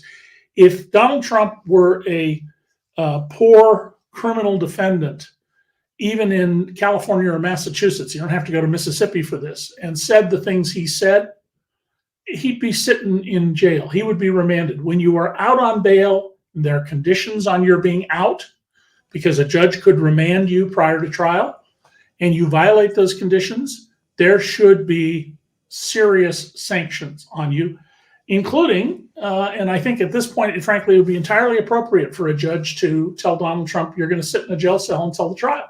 That's just unreal. But I mean, you see how we're so not used to this as a country and as a system. Thank God we're not used to it. We shouldn't be used to it. This should be an anomaly in history. I mean, but, much of what we've talked about, David, just in these few minutes that we visited today, it just hits me. We elected a celebrity criminal, a celebrity mobster, And if you read your books, the dude totally operates like a mobster in every way, including the Michael Cohen being the guy who goes and sweats and threatens and, extracts concessions from people who Trump is on. The real difference between Donald and the mafia is that Donald is a white collar mobster. He steals with a pen, with uncompleted lies, with contracts, with threats of ruining you in litigation, which I've heard from him more times than I can remember. And most people back off about that. I know you want to talk about Nikki Haley. I just want you to keep a minute at the end so I can mention something else. Okay, cool. I do want to get to Nikki Haley because, and let me just say that there are those who, before we leave Trump completely, there are those who are depending on this D.C. Circuit Court ruling that we were just talking about, it being delayed now a year, because there are cases going through the courts that are related to the criminality of Donald Trump, and also, there are lawsuits, there are civil suits related to damages from January 6th. I mean, the law enforcement officers who suffered physical damage as a result of what happened. So all of that depends on it. It's just a tourist visit. Yeah, just the tourist visit. All right, now to Nikki Haley, and here's why I think Nikki Haley, I was mentioning this at the beginning of the show, makes news today anyway. It's Koch Brothers money, it's institutional money, and David, by contrast, I mean, he's done well with the money raise, Donald Trump has, but that is not institutional like Koch Brothers big GOP money. He's got all the small donor money. It's wild how his populism continues to endure. So Haley is getting the real movement of big money, but the real movement of small money and voters still seems to be in Trump's corner. The fundamental question we should be asking ourselves is, how did we end up with a campaign finance system where big money decides who's going to be on the ballot and who's going to be a candidate instead of popular support? Here, I'll give Trump a win. He's got lots of people sending him $5 and $10. Being a supposed multi-billionaire, I don't know why he needs money, but the Koch brothers and their like have decided that Nikki Haley is their best hope. Makes sense because they don't want Trump. They recognize that Trump is very bad for business. He's not good for the libertarian ideals of the surviving of the two major Koch brothers. And so they want somebody else. But Nikki Haley, from a Christian family, is not acceptable to a lot of evangelicals because she is ethnically an Indian, is from India, the country of India. And I have a very hard time seeing the prospect that they would swing to her in a mass popular movement. But she certainly would be a better choice than Trump. And while I don't particularly care for her politics, she was a reasonably competent manager. And the job of president is being a manager. Biden is proving to be an exquisitely talented manager because he knows how Washington works, even though the press corps does a terrible job of laying out the smart things he's done. But the Haley is, she's competent enough. I just don't see the evangelical. You don't see her viable politically. That may change. It's entirely. I mean, we had a long time to go before we get to the election. Sure. And last thing I'll say, I mentioned at the top of the show, if you can go back and watch it, anybody who's just joined us now, Haley's position on Social Security, her position on taxation, it's straight right wing out of the book. So, I mean, now with our last few minutes, David, go ahead. What did you want to touch on? Well, two things if people might get a little amusement out of by going to my Twitter feed, David CAYJ. Yesterday, I posted a little sign from somebody. I don't know who created it. It was, why can I only buy one Sudafed at the drugstore, but an 18-year-old can go buy an assault rifle and 300 rounds of ammunition, or words to that effect. Right. Knowing this would set off the Second Amendment absolutist crowd who forget the first words of that amendment, a well-regulated militia. And sure enough, it did. And the very first person to post was a guy whose description says he's an investigator, and he made a factual error. I mean, a really significant factual error. And I called him on it. And now there are more than 4,000 responses from people who keep saying, you didn't make any error at all. And this goes to the inability of zealots to look beyond their bias. When bigots have an idea in their head, they cannot see beyond it. The error I pointed out to a number of people, it should take you 1 minute of research to find what it is. And almost nobody has found. In fact, a couple of people said, I know what it is, and sort of hinted at it without saying it. But all sorts of people are, you're just crazy, you're a liar, et cetera, et cetera. This is what we get from zealots. It's why it matters that more than half of American adults read at the level of a 12-year-old or below. And it should deeply concern us. The other is that 2 or 3 days ago, I put up a little quiz on Twitter. When a star creates iron, that is most like creates lead, I wrote. That is most like what in biology? And I gave 4 possible answers: breathing, pregnancy, metastasis, and defecation. Now, I deliberately put an error in the question to see how many people would catch it. Stars don't create lead. They create iron. That's the highest one they can create. How do we get lead? Well, I explained that. There's an 18-part rollout by me today explaining the answers. There it is. We have it up now. Go ahead. Yeah. And it was designed to be a little fun, to see how much people know about physics, about our universe. It's very clear from the answers that a lot of people don't, especially the fact that the vast majority of people did not recognize the intentional error I put in the question. And I point out there's a lesson there. Never assume a question is based on something, the premise of it is something solid, or as we investigative reporters say, if your mother says she loves you, check it out. I hope some people go there and have a little fun, and that's great. And you can figure out the mistake in this guy's thing if you just stop and don't be a zealot about anything. Just read it and say, okay, it's one sentence. How could he have made an error in this one sentence? What was it? I knew you figured out, Mark. So that's terrific, David. I like it. And I like that every tweet isn't and every post isn't so arch, but people respond to it as though it is. You know what I mean? They just, you especially, because you become something of a firebrand. So they really maul you on stuff. It's really, and then when you engage, it's a lot of fun. Yeah, I'll tweet a little later about the Second Amendment, or I'll write a piece maybe, what the Second Amendment absolutists miss. They just assume, well, here are these words. They don't know their context. They don't know their history. And they miss something. No right is absolute. The Supreme Court has held that again and again and again. You have a First Amendment right to free speech, but if you know where troops are going to move in the next hour and you announce that publicly, no, you don't have the right to do that. You can be punished for it. We may not be able to stop you, but we can punish you for that, and we should.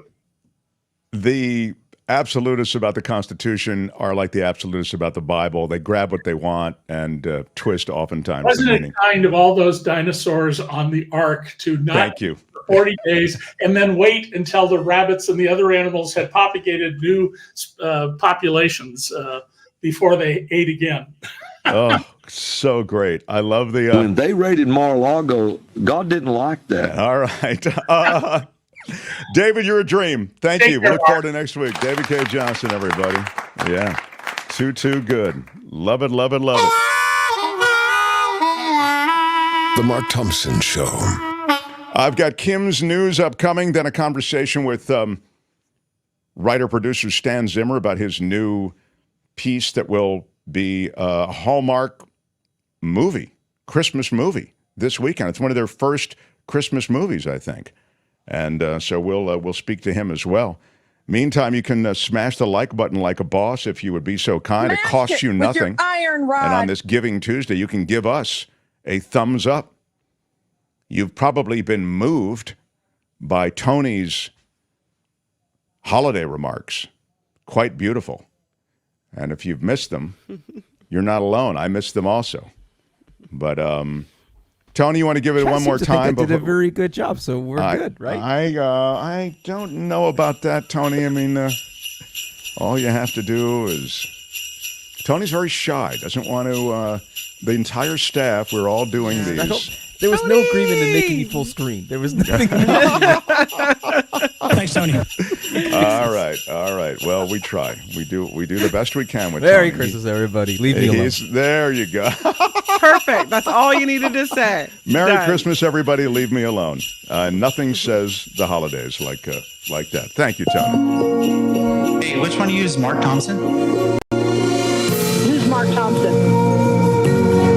The Mark Thompson Show.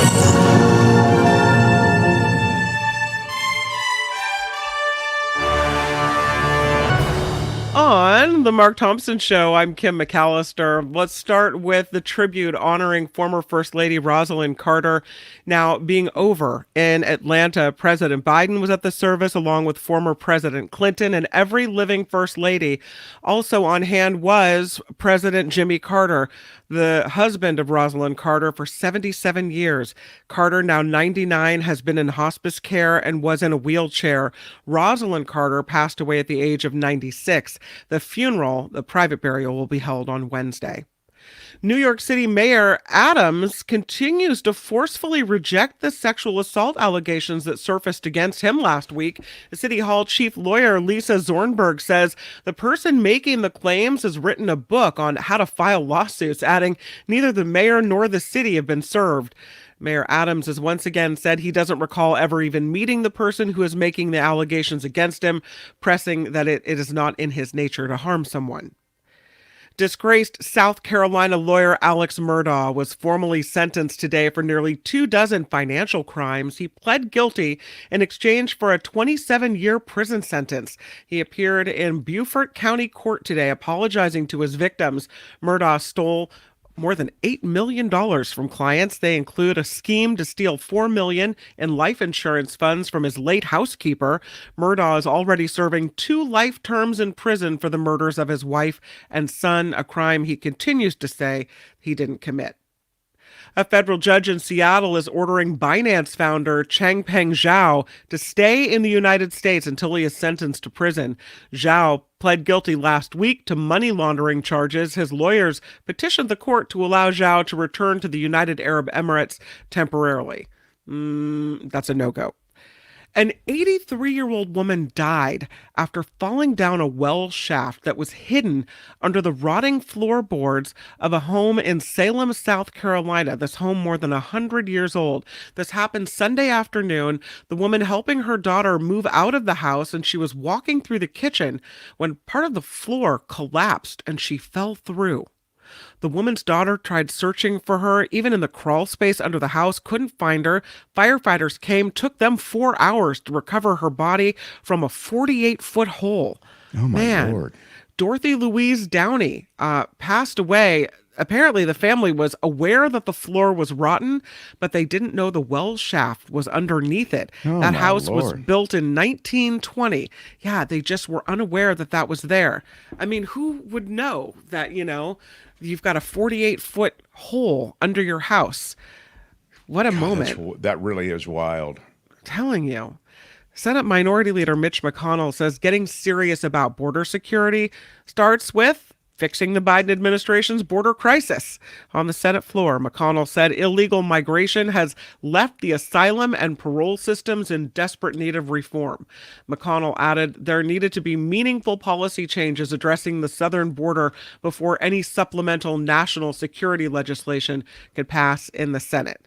So there you have it. Man and woman sent to the hospital in serious condition after a massive fire erupted at a construction site in South Los Angeles. Oh my God! This is like the cascade of accidents. One lady falls in a hole, another couple they fall in. They're caught up in an explosion. Well, nothing says holidays like fatal accidents. Yeah. Fatal accidents and vaginal gel. We're here to serve. Morning. Happy to be here on the Mark Thompson Show and proud to serve. That's not this fake. Happened That's early real. What happened? Early this morning, this fire covered an entire city block near downtown Los Angeles. Wow. Yeah, some of the nearby homes were too damaged for residents to return. It took 140 firefighters about 20 minutes to knock down this fire. Los Angeles, my God. There's never been anything like this. Wow. Los Angeles Fire Department arson team investigating the cause right now. But yeah, this was a big one. I don't usually report on a little fire, but a big one with a whole city block. Right. You got it. Yeah. Today, the Los Angeles City Council will consider adopting an ordinance limiting rent increases on rent-stabilized units. If it's approved, rent increases would be capped at 4% or up to 6% if a landlord covers utility costs. Earlier this year, Los Angeles Council requested a draft ordinance after the January 31st expiration of a pandemic-era rent freeze. So, not to be too accident-prone today, but here's another one. Los Angeles Fire Department crews hoisted a man via helicopter from the rocks near Point Furman and San Pedro. How the victim wound up at the bottom of a cliffside is unclear, but fire officials say he was found at the edge of the water after falling 100 feet. 100 feet. Serious injuries, but he was alert and talking to first responders. Wow. That's not fake. I mean, that's real. Wow. Come on, that's a fatal fall. Guys up and talking to the paramedics? That's his Christmas miracle. I'm telling you. Yeah. A Jewish professor at USC is banned now from campus after confronting pro-Palestinian students. Economics professor John Strauss was walking toward the statue of Tommy Trojan on his way to class when he saw the students and heard them shouting slogans he perceived as anti-Israel. He was captured on cell phone video saying some bad things.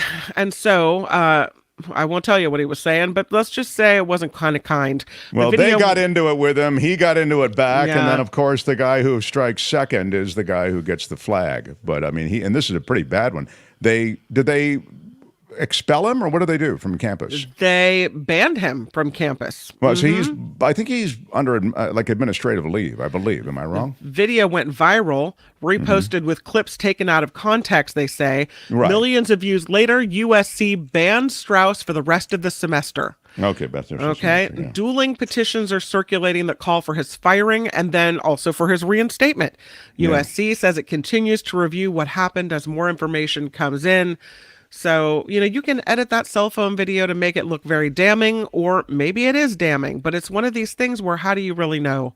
I don't know. Well, I mean, and these are these back and forth shouting matches you get to on campus. So they have a bunch of protesters for one side or the other. And, one says, from the river to the sea, and the other says, the river to the sea means genocide. Well, you're genocidal, and I hope you all die, and I hope you all die. Yeah. And I mean, it's like, okay, well, I don't know.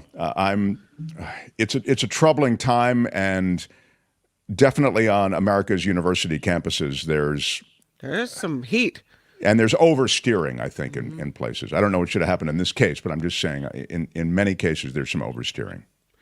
The list of the most common slang in 2023 is out, and only 2% of parents knew every word on this year's list. Some words were held over from 2022, like salty and extra, but several new entries made this year's list, put together by language learning platform Preply. The list found the most used slang word is sus, short for suspicious, followed by bet, which means I agree, and yeet, to violently throw something. Wow. That's I'm tired of you yeeting your words at me, Mark Thompson. I know. It's yeet is a new one. I hadn't heard it. You're a little sus. I think you're kind of yeetish in the chat, the way you throw people around in the chat, Kim. Oh, you think so? Well, yeah, you're very tough, Kim, how are you? Anyway. Listen, don't... I appreciate the information, nonetheless. Don't insult a guest, or you'll get a warning. That's all I have to say. All right. Okay. Pop-Tarts, because this is America, right? Whichever team wins the Pop-Tarts Bowl this year will get to eat the mascot. We don't yet know which football teams will compete in the December 28th game in Orlando, but whichever is on top will get a large toaster treat. This is the first year for the Pop-Tart sponsorship of the bowl game, which started in 1990 as the Blockbuster Bowl, before moving on to visit the Florida Tangerine Bowl, the Champs Sports Bowl, the Russell Athletic Bowl, and the Cheez-It Bowl. And now it becomes the Pop-Tart Bowl. Wow. There you go. Yeah. I mean, who doesn't want the Pop-Tart Bowl? It's kind of cool. It's catchy. Yeah. I'll say that. Yeah. Really? Not a controversial name, particularly. This Pop-Tart report... Bowl. Is sponsored by you. We need a Pop-Tart too. So sure, it's Giving Tuesday. Find us at themarkthompsonshow.com, themarkthompsonshow.com. It's where everything is located, including those Patreon and PayPal links that are so vital to the continuation of the show. And thank you also for the super stickers. The super chat and super stickers are live here on YouTube. TheMarkThompsonShow.com. Click Patreon or PayPal. The links are live, is what Kim is saying. And Kim, I'm interrupting you for a reason. Okay. Because you have to do the after party live. And this next conversation is going to probably spill over into the 1 o'clock hour by a few minutes. Okay. So I want to say to you now. We'll do it live. I'll write it and we'll do it live. I'll plug the show again at the end. At the end of the show, I'm not going anywhere, but you will probably have to dance out because John Daly is a whip cracker, and he will make sure that he'll complain if you don't get there on time. So it happens. It happens.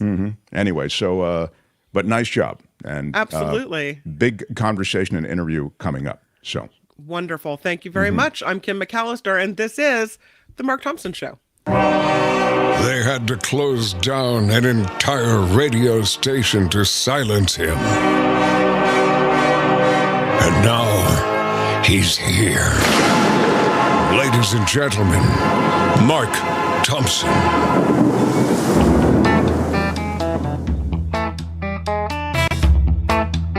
Feel it in your soul. The Mark Thompson Show. Who's Mark Thompson? Feels great, baby.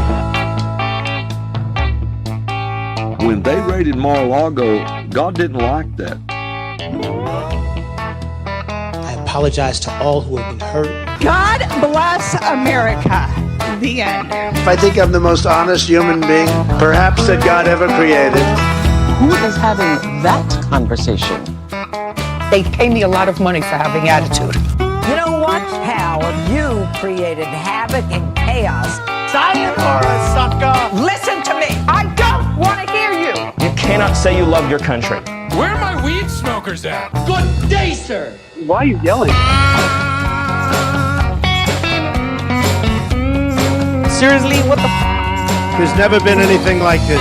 You know, they do this to me all the time. I don't know what the hell they do it for. And I also want to know what happened to the pictures I was supposed to see this week. Supposing you brought the light inside the body, which you can do either through the skin or in some other way.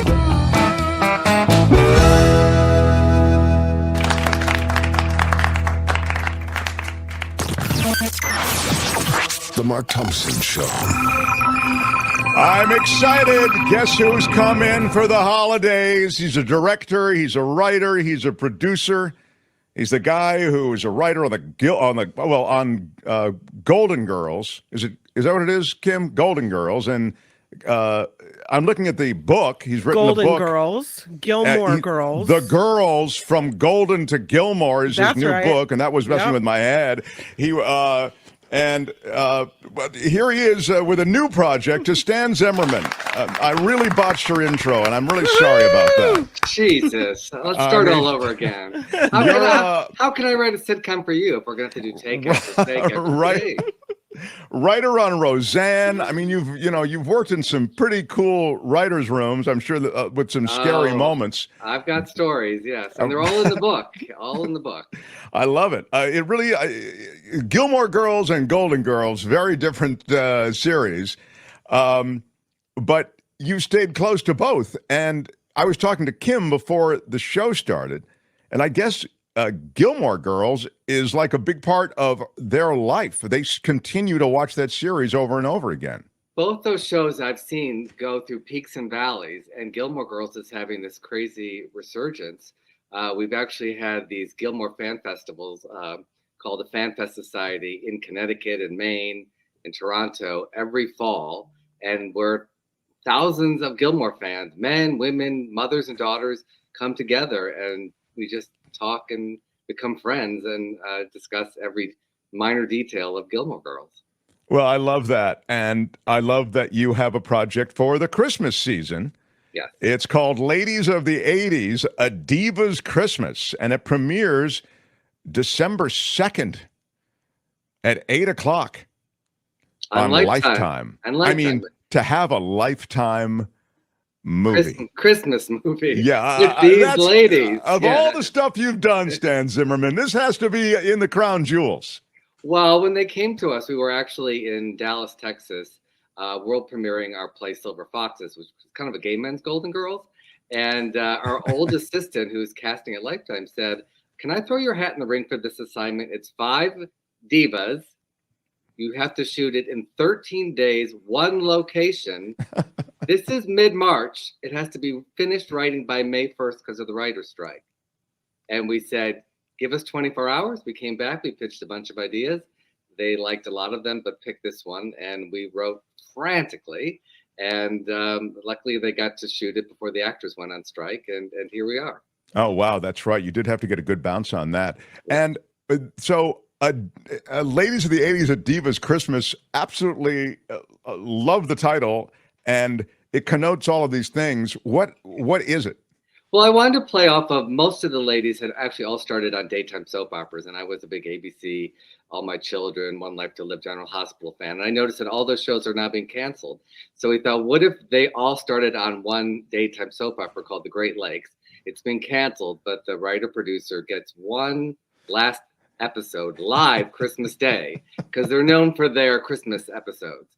So they get to bring all the ladies back to film a live episode, and becomes, Real Housewives meets all those crazy shows. And those soap operas, they have some wild storylines in there, and we play off of all of them. We have a whole montage at the beginning where we film them looking back like they did in the 80s, and all of them slapping each other. It's a slapping montage, ending with Nicolette Sheridan in the pool because somebody has to fall in the pool. Yeah. Oh, that's terrific. It's really great. A friend of mine does hair and makeup on that the Jane Fonda series. I think it's done now. Jane Fonda and Lily Tomlin. Yeah. And I said, oh my gosh, they're older women, maybe they're really specific about what they want. Is it difficult? And I was told just the opposite. They're total pros. They get in. They don't give you any hard time at all. They know you've got a job to do. They've got a job to do. They're the best to work with. So I ask you about the ladies of the 80s, the divas, that you play them as divas. What is the mood when you're dealing with all these people who are legit personalities in their own right? Actually, when we came up with it, we thought we should probably not have them all in a lot of scenes together, just because it will take time with hair and makeup. But the producer, Larry Thompson, said, no, people want to see them together in as many scenes as possible. And they're actually our friends, even though they've all not really worked all together before. And as they describe it, we were not allowed on the set, unfortunately, because of the Writers Guild strike. So I just had to hear about things on the side. But supposedly they all really got along, and it was like camp for them. And they were just coming back together and like, oh, how's your, 12th husband, and what happened to that DUI? Oh, no, I'm kidding. Yeah. But they all got a lot of stories and a lot of wonderful years, but I think they all had a lot of fun doing it. So we're hoping if people watch, we can make it into a sequel or possibly a TV series. Oh, wouldn't that be fun? Well, again, we'll have we'll have it here in our description, and we'll mention it again at the end of the show. But right there on the second day of December. Yes, but then after that Saturday, you can get it anytime you want. You can download it and stream it. So yeah, it'll repeat December 17th in the morning, right? And then, as you say, it's downloadable. Oh, yeah. So, what's it like being a writer in Hollywood, where you're pitching ideas and you're producing ideas? And horrible. I obviously love writing for all these wonderful actors and especially wonderful women, but we don't get any credit. I know there's more important things in the world happening today, but it's just interesting that a lot of people think that these ladies make up all these lines. There's a whole meme happening on TikTok about Golden Girls, about this famous scene the year that we wrote on the show, season 1. And they think Betty White made ad-lib the entire thing. And I start writing, no, we wrote these words, and they don't, who are you? You don't know. People are like, he's a writer. And then some people send in the scripts, literally pictures of the script, and people still don't believe it. It's funny that you say this, because I had this thought the other day, because it comes up a lot in those little junket interviews that Entertainment Tonight does or whatever, when they're talking to the stars and they've seen the movie, or even with famous films when I've looked at, Scorsese retrospectives. Every time he has a new film out, they do a retrospective. And the constant question is, so did they allow ad-libbing? A lot of that stuff seems like it's ad-libbing. And the actor said, nah, not really. To David Mamet, even that. Like these people who you just bolt down every comma and period. You know what I mean? Yet the magic of that is, in the case of Golden Girls, Betty White's performance, right? She speaks your words as though they have just come to her. I say they are such 4 great actors, as are these 5 ladies. They make it seem like they just made it up because they're pros. You don't get to be a diva just overnight. You have to earn it, and they've all earned it. But it depends on who the writer and the director is. Someone like Amy Sherman Palladino from Gilmore Girls or Aaron Sorkin. You say every single word. You pause at every comma. Period. Stop. And then there's shows like The Office where it's a little more loose, and you can kind of come up with things on the fly. When I'm directing, I always say, just say my words once. Let me get it on film. And then we'll do other takes where you can play with it. But we spend a lot of time, my writing partner and I, fighting over every comma. And when I teach acting, I say we think of it like music. So the commas mean that's a pause, and then you go on. If there's a period, a longer pause. Yeah, that makes total sense. And actually that strategy of let's do it once the way it's written, and then let's find our way, maybe if we want it, and if you've written for the characters well, then it will sound like their words. And the wonderful thing about doing a series is that you get to know the actors, and you start asking them questions around the craft services table, and suddenly their stories become part of the show, and the dialogue changes. Maybe they're better with shorter sentences, or they sound funnier with certain words. Like Betty White, like Rue McClanahan, always sound funny with that Southern accent of Blanche, with an ER at the end of words we were hearing. So we started just adding words like butter and supper, and so we like that look of the ER. Sure, of course, that's very funny. That it's the way it sounds. Tell me about AI and how it's going to affect your world, Stan Zimmerman. I think we're just at the beginning of it, so we don't really know. I'm actually directing a new play at the Road Theater Company in April called High Maintenance, and it's about. I did not write it, but I'm helping him rewrite it. It's about a high maintenance actress. Some divas I might know. You see a theme running through my life here. Yeah. And she gets hired to do The Doll's House by Ibsen, a play with a robot. And I love that we talk about, is this the future, that actors are going to be, acting opposite robots, or we have a robot understudy, and what does that mean? There's no way to replicate what a real person feels, or as a writer. You can write kind of in their language, but you don't get to the heart of it. When I'm watching even something like I saw the first cut of Ladies of the 80s, and I started to tear up at the end, partly because there was a line that deals with the lead boy's mother passing, and my mother had passed, so it still touches me. So something like that, a robot can't write that. I mean, that comes from right here. Or little things like, I use my niece, Nell, I use her name, the young female lead in the movie is Nell. So it's kind of fun to put relatives in, Sure. And that's not something a robot can do. That's fascinating. It really is. You're right. I mean, that's the secret sauce that robots can't quite approach. I don't know if you can't see this, Stan, but there is back here. What is that? This is. Oh, our friend Allie. That's how we met. That's how we met. Allie Willis on a New Year's Eve dinner on Highland Avenue.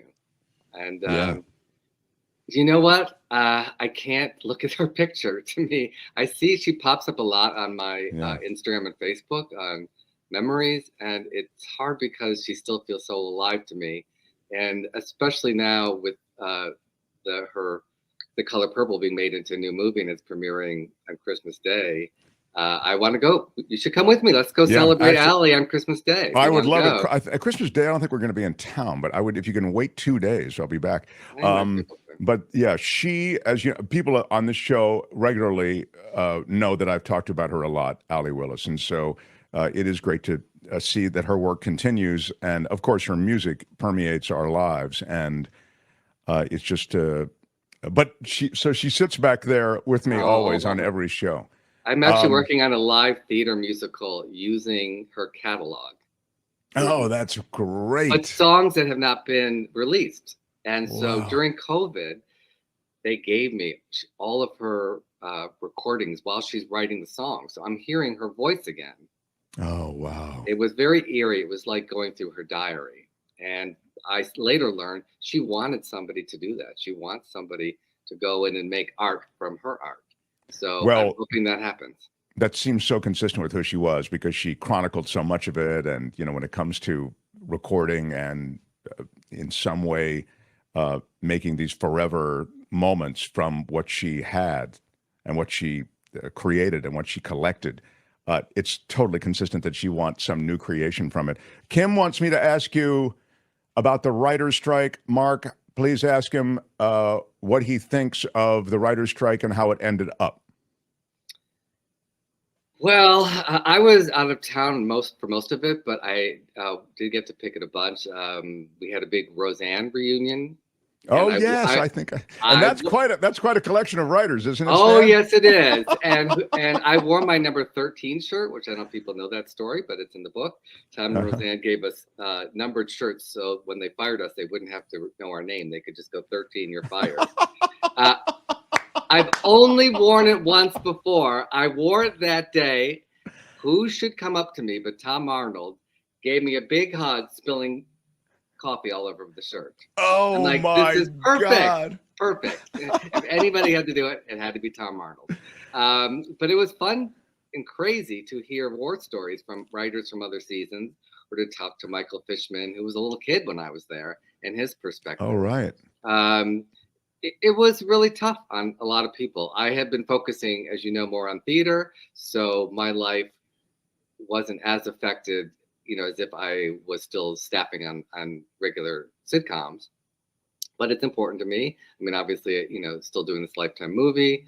I want fairness. I've had strike T-shirts made for many of the strikes. So this was, I think, my third big one. And, we've been marching many times. We're out there. And I think we got a good deal. And I just want, more voices and diversity in writers' rooms, and more shows and more opportunities for people. That's how I learned, was being in that writers' room.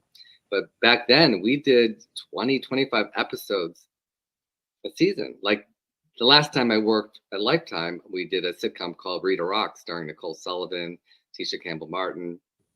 We did 40 episodes in 2 seasons. Wow. Now, if you did 40 episodes, you'd be like this monster hit. You lasted 40 episodes. And for us, it was like, oh, you just did 2 seasons. But you learn how to write, because you got to come up with stories and structure every week, and new jokes. Sure. Go ahead, Kim. I'm so in awe of how your writing has become cemented in pop culture. And I wonder what the feeling is when someone... Sure, Jan. I wonder what the feeling is when someone like me tells you how much joy your writing has brought them, whether it's from the biting wit of the Golden Girls or that fast-talking wit in the Gilmore Girls. Does it give you some type of other sense of success when you know that you've affected people? I don't think of it as success. It brings me such joy. And usually people come up to me and say, I hate to bother you. And I say, bother me. Actors are recognized all the time, so they have people coming up to them. For writers, we don't know how it affects people. And so that's why I really enjoy going to like the Golden Girls conventions, the Golden Girls cruises, the Gilmore Girl fan festivals, because I get to meet people and hear how it affected their lives. So like Golden Girls, if they watched it with their grandmother, or they were going through some really difficult time, or especially with COVID, people found such solace and a place to come laugh and forget about the world's problems.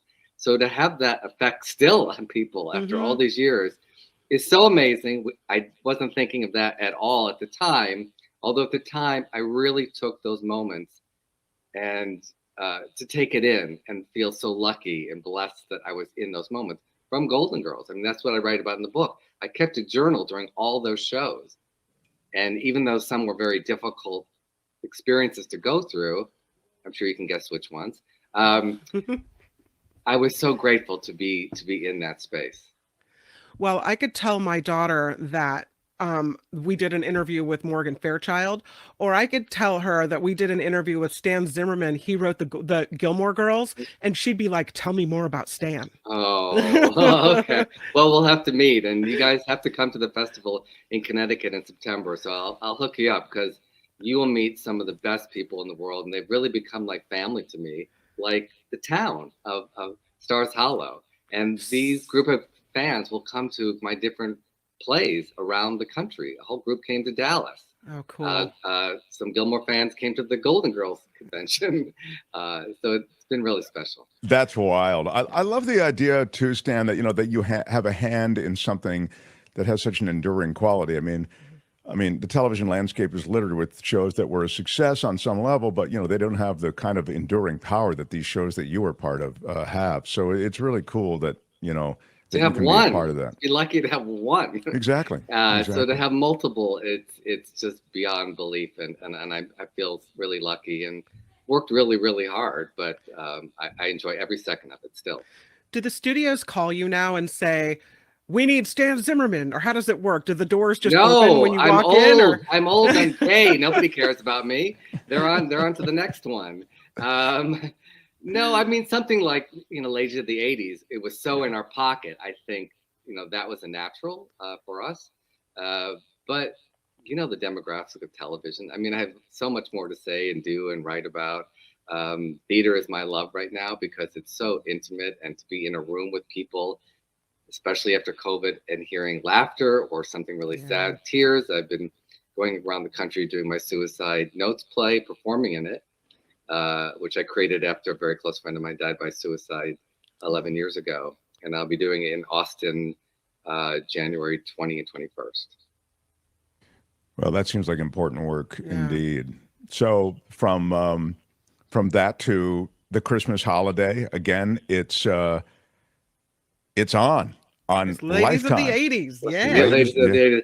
And Tiffany sings a theme song from it. Come on. Come on. That's 80s. I don't know how much more 80s you could get. No, that was a brilliant stroke to hire her. And they wrote a song just for this movie, and she does it, and she's great at it. Record it, watch it, we rewatch it, and then grab Stan's book. Is the book out now? Pre-sales are now. It comes out officially February 13th, 2024, but it's available on Amazon.com and a lot of other places. And Stan Zimmerman, The Girls from Golden to Gilmore is the name of the book. Yep. And Roseanne. It's in there. And Roseanne. You can see it if you're looking on YouTube. Yeah, there was a big argument about that. What she would say. So we'll see what she says. Do you have any experiences with her? I do not. I know Tom Arnold, I know. He has great stories. Yes, he does. But and I actually like Tom Arnold a bunch. Love him. Yeah. I credit him, and in the book I talk about it, he kept that show going.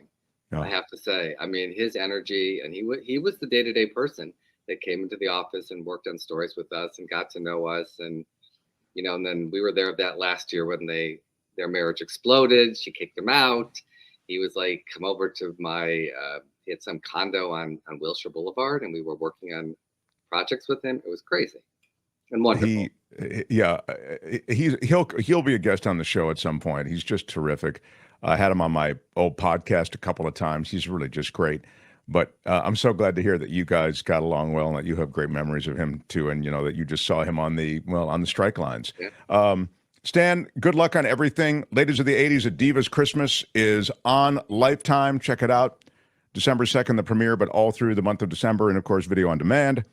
And watch for Stan's book, as we say, and there'll be links to both Stan's book and the Ladies of the 80s, Divas of Christmas. We'll have a link to the Lifetime page so you can learn more.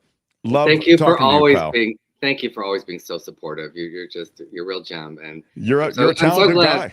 I'm glad Allie connected us. This is me too. Me too, pal. All right. Happy holidays and all that stuff. Bye, Stan. The Mark Thompson Show. Well, it's hard to believe. It really is hard to believe that the end is here. Not the real end. Tony, do we have some business to do of some kind? Thanks, Tony. I think we're good. I think we're good. I did have a couple of, I thought it was BW Rock for a $5 to 17,000 more viewers. That's right. Cheers. Big shout out, BW. Big shout out. I didn't even realize we were closing in. I don't think I acknowledged 16,000. It's great to be bumping up against 17. Doug is a regular and a supporter, and thank you, Doug. Big shout out. Big shout out is right for Doug. Tracy Pyers on this Giving Tuesday for a 10 spot. Thank you, Tracy. Big shout out. And Tony gets a shout out from Vicky in Sausalito. Good job. She liked your Thanks, Tony. Your holiday greeting. Well, I guess It's what we all really feel, right? I'm Shadow Stevens Have a great for the Mark Thompson Show. Bye-bye. Giving Tuesday, everybody. The After Party Live is going down now. All right, and we'll do it live. Until tomorrow. Bye-bye.